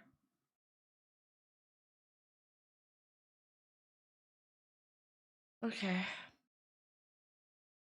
Should I make a salad tonight or should I just order pizza?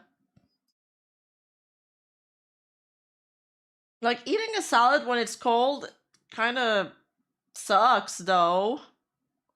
But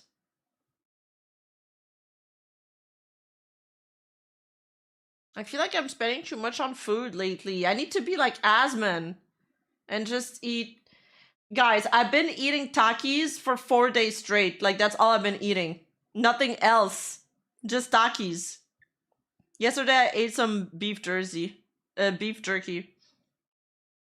What is wrong with me? What is wrong with me, chat?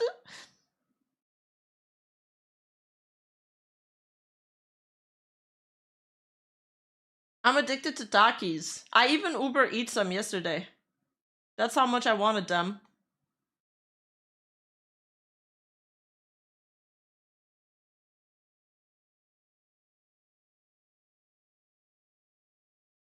Are you just growing again? Uber eating Takis is devious work. I added beef jerky to it. And ice cream, which I haven't ate yet. I've only ate the Takis, but still, it wasn't just the Takis, technically.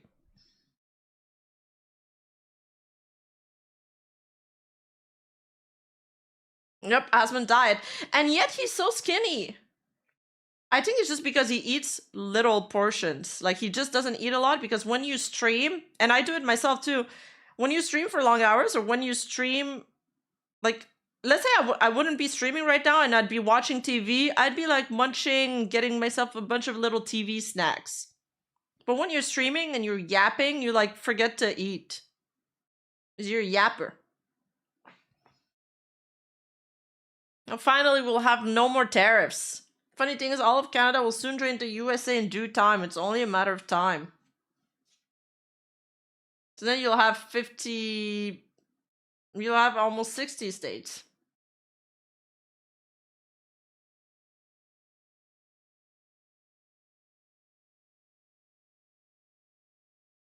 But if you eat pizza, you're not on your diet eating. Bro, I've been eating like 1 meal a day. I can eat a pizza now if I want to. Because I'm like barely eating.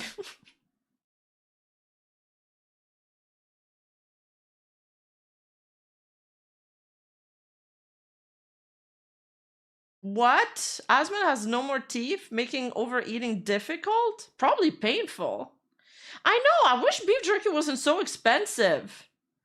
It's like, I don't know, $6 or $7, and I like scarf them down in like 1 minute. It's gone.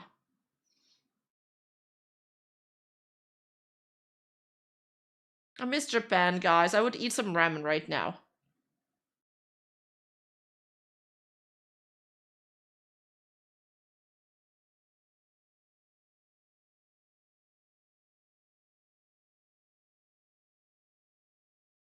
Yeah, that's why I feel too, Deaf Teacher. Like, I feel like I have less appetite now.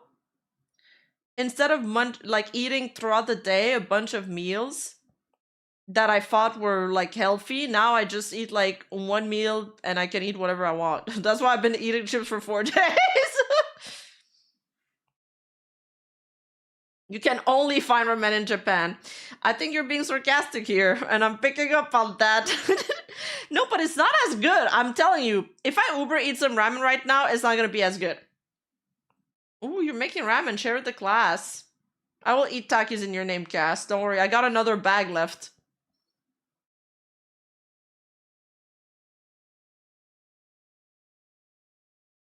Check blood pressure, seriously, stop! I already brought my dog to the vet today. We checked his blood pressure. No, I don't take vitamins, but yeah, I kind of we found like a bump on my dog's like throat on one side, and I'm scared that it's a tumor or something, so I went to have him checked today. But we didn't find out anything. Because what they do is that they're not just gonna do a biopsy, they're gonna do different tests and try to narrow it down.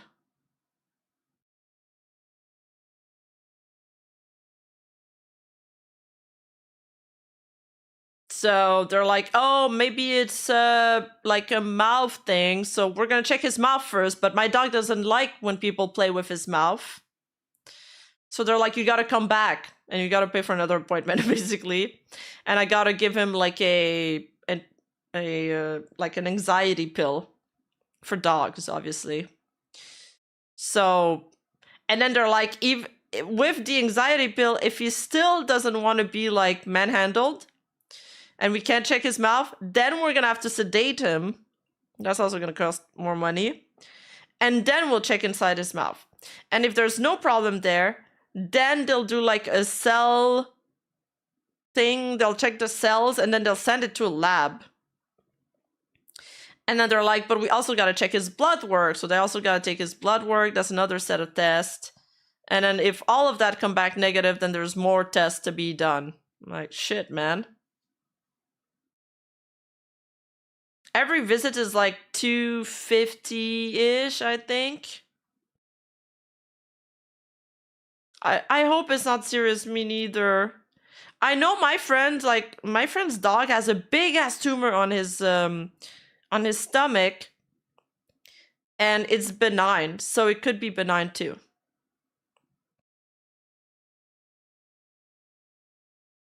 No, I don't have insurance cover, but and I bought him some senior dog food today. Apparently, they have better nutriments for his arthritis, because my dog is 14 years. He's almost gonna be 15 soon. In 6 months. No. 3 + 2. In 5 months, he's going to be 15 years old. My one dog has a lump on his back. It's just fat. The vet said, yeah, they said they could be just like, yeah, it could be just fat. Oh yeah, he's old. He's 105 years old in human years. Wait, really? That's crazy. He's literally Gandalf. If Gandalf was mean.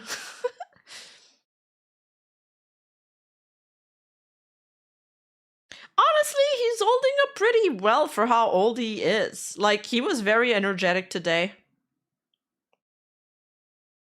That's really like the bump thing. Like, I felt it and I was like, my heart kind of froze. I was like, oh shit, this is like the worst case scenario.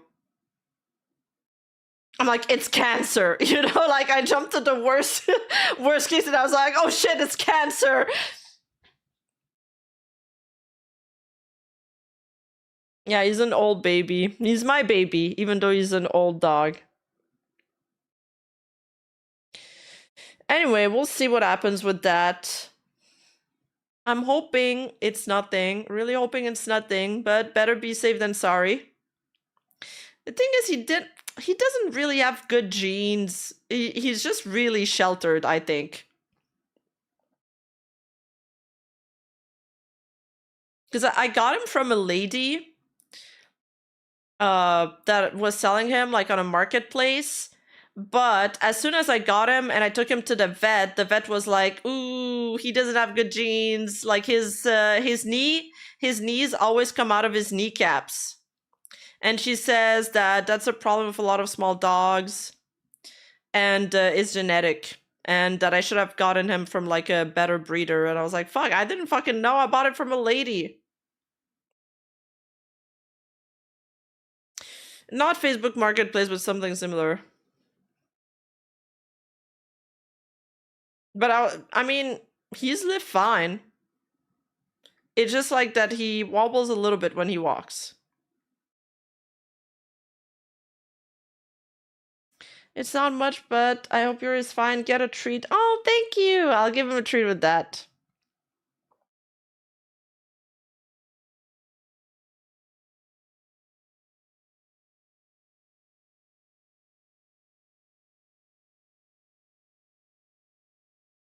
Yeah, apparently you really like if you get a dog, you have to really check the parents' genes. Like, do the parents have some issues with all of that? Like, you have to check what are the common issues with the breed, and then check if the parents have them. But I didn't know back then because I was young and stupid. So I was like, oh my god, he's so cute. I'm gonna get him.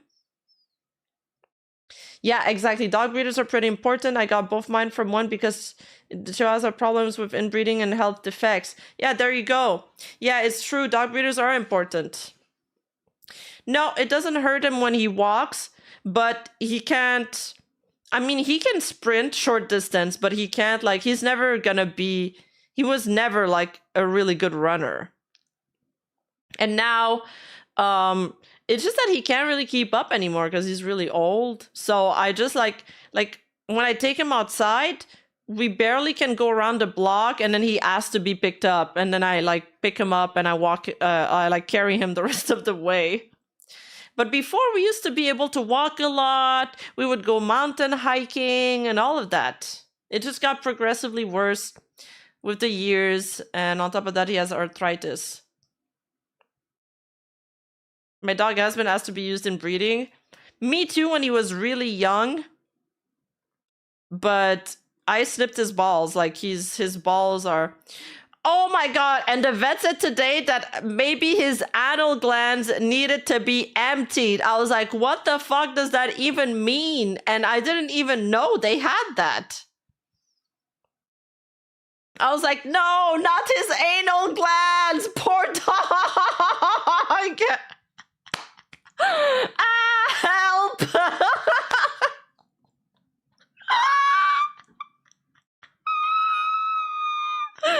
But yeah, wait, that's a thing? It's terrible? No, stop.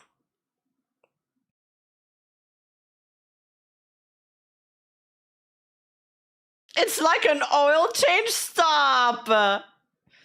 We really never had to do that. Every time they had a vet check, no one ever told me about that.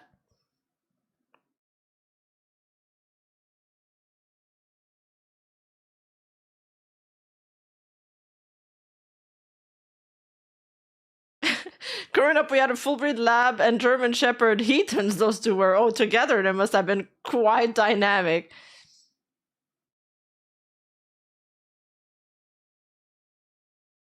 Oh, it's a normal thing. Okay. Well, I'm not the one that's gonna do the anal gland emptying. I'm letting the vets handle that. I'm not. Wait, really, Araima? Oh my god, wait, it's a common thing? Well, hopefully his anal glands are the cause of his throat bump somehow. What did I just tune into? We're talking about dogs. But he's not... No, he's not having issues though. He kind of just does it. He does his thing so fast. It's like literally I take him outside, he does it, and then he has to go back inside right away because he hates being outside.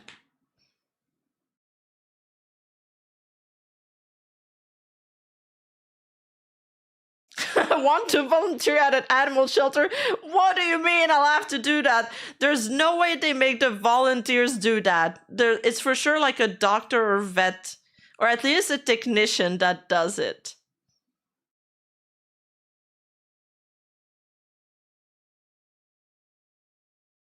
Did they ask you to do that, Araima? Do you have to pop their anal glands? Yeah, no, volunteers don't. Imagine! What the fuck?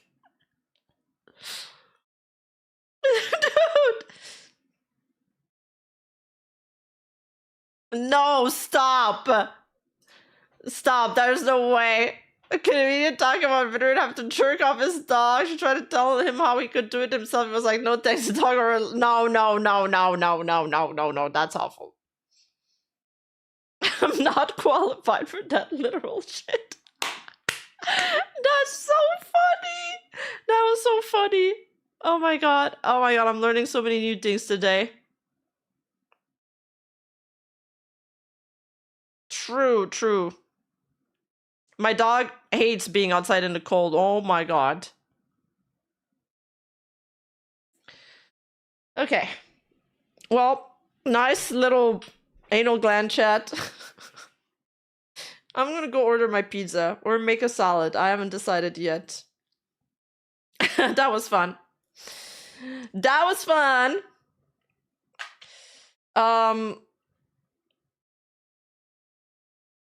Nice talk. Nice hanging out. And I'll see you guys soon. Hot take, warm salad. That is a hot take. Literally. Literally. I love you guys. Always nice hanging out with you. Bye-bye. Bye-bye. Where do I order pizza? I think I'll just order from, like, I don't know. The cheapest one. Fuck it.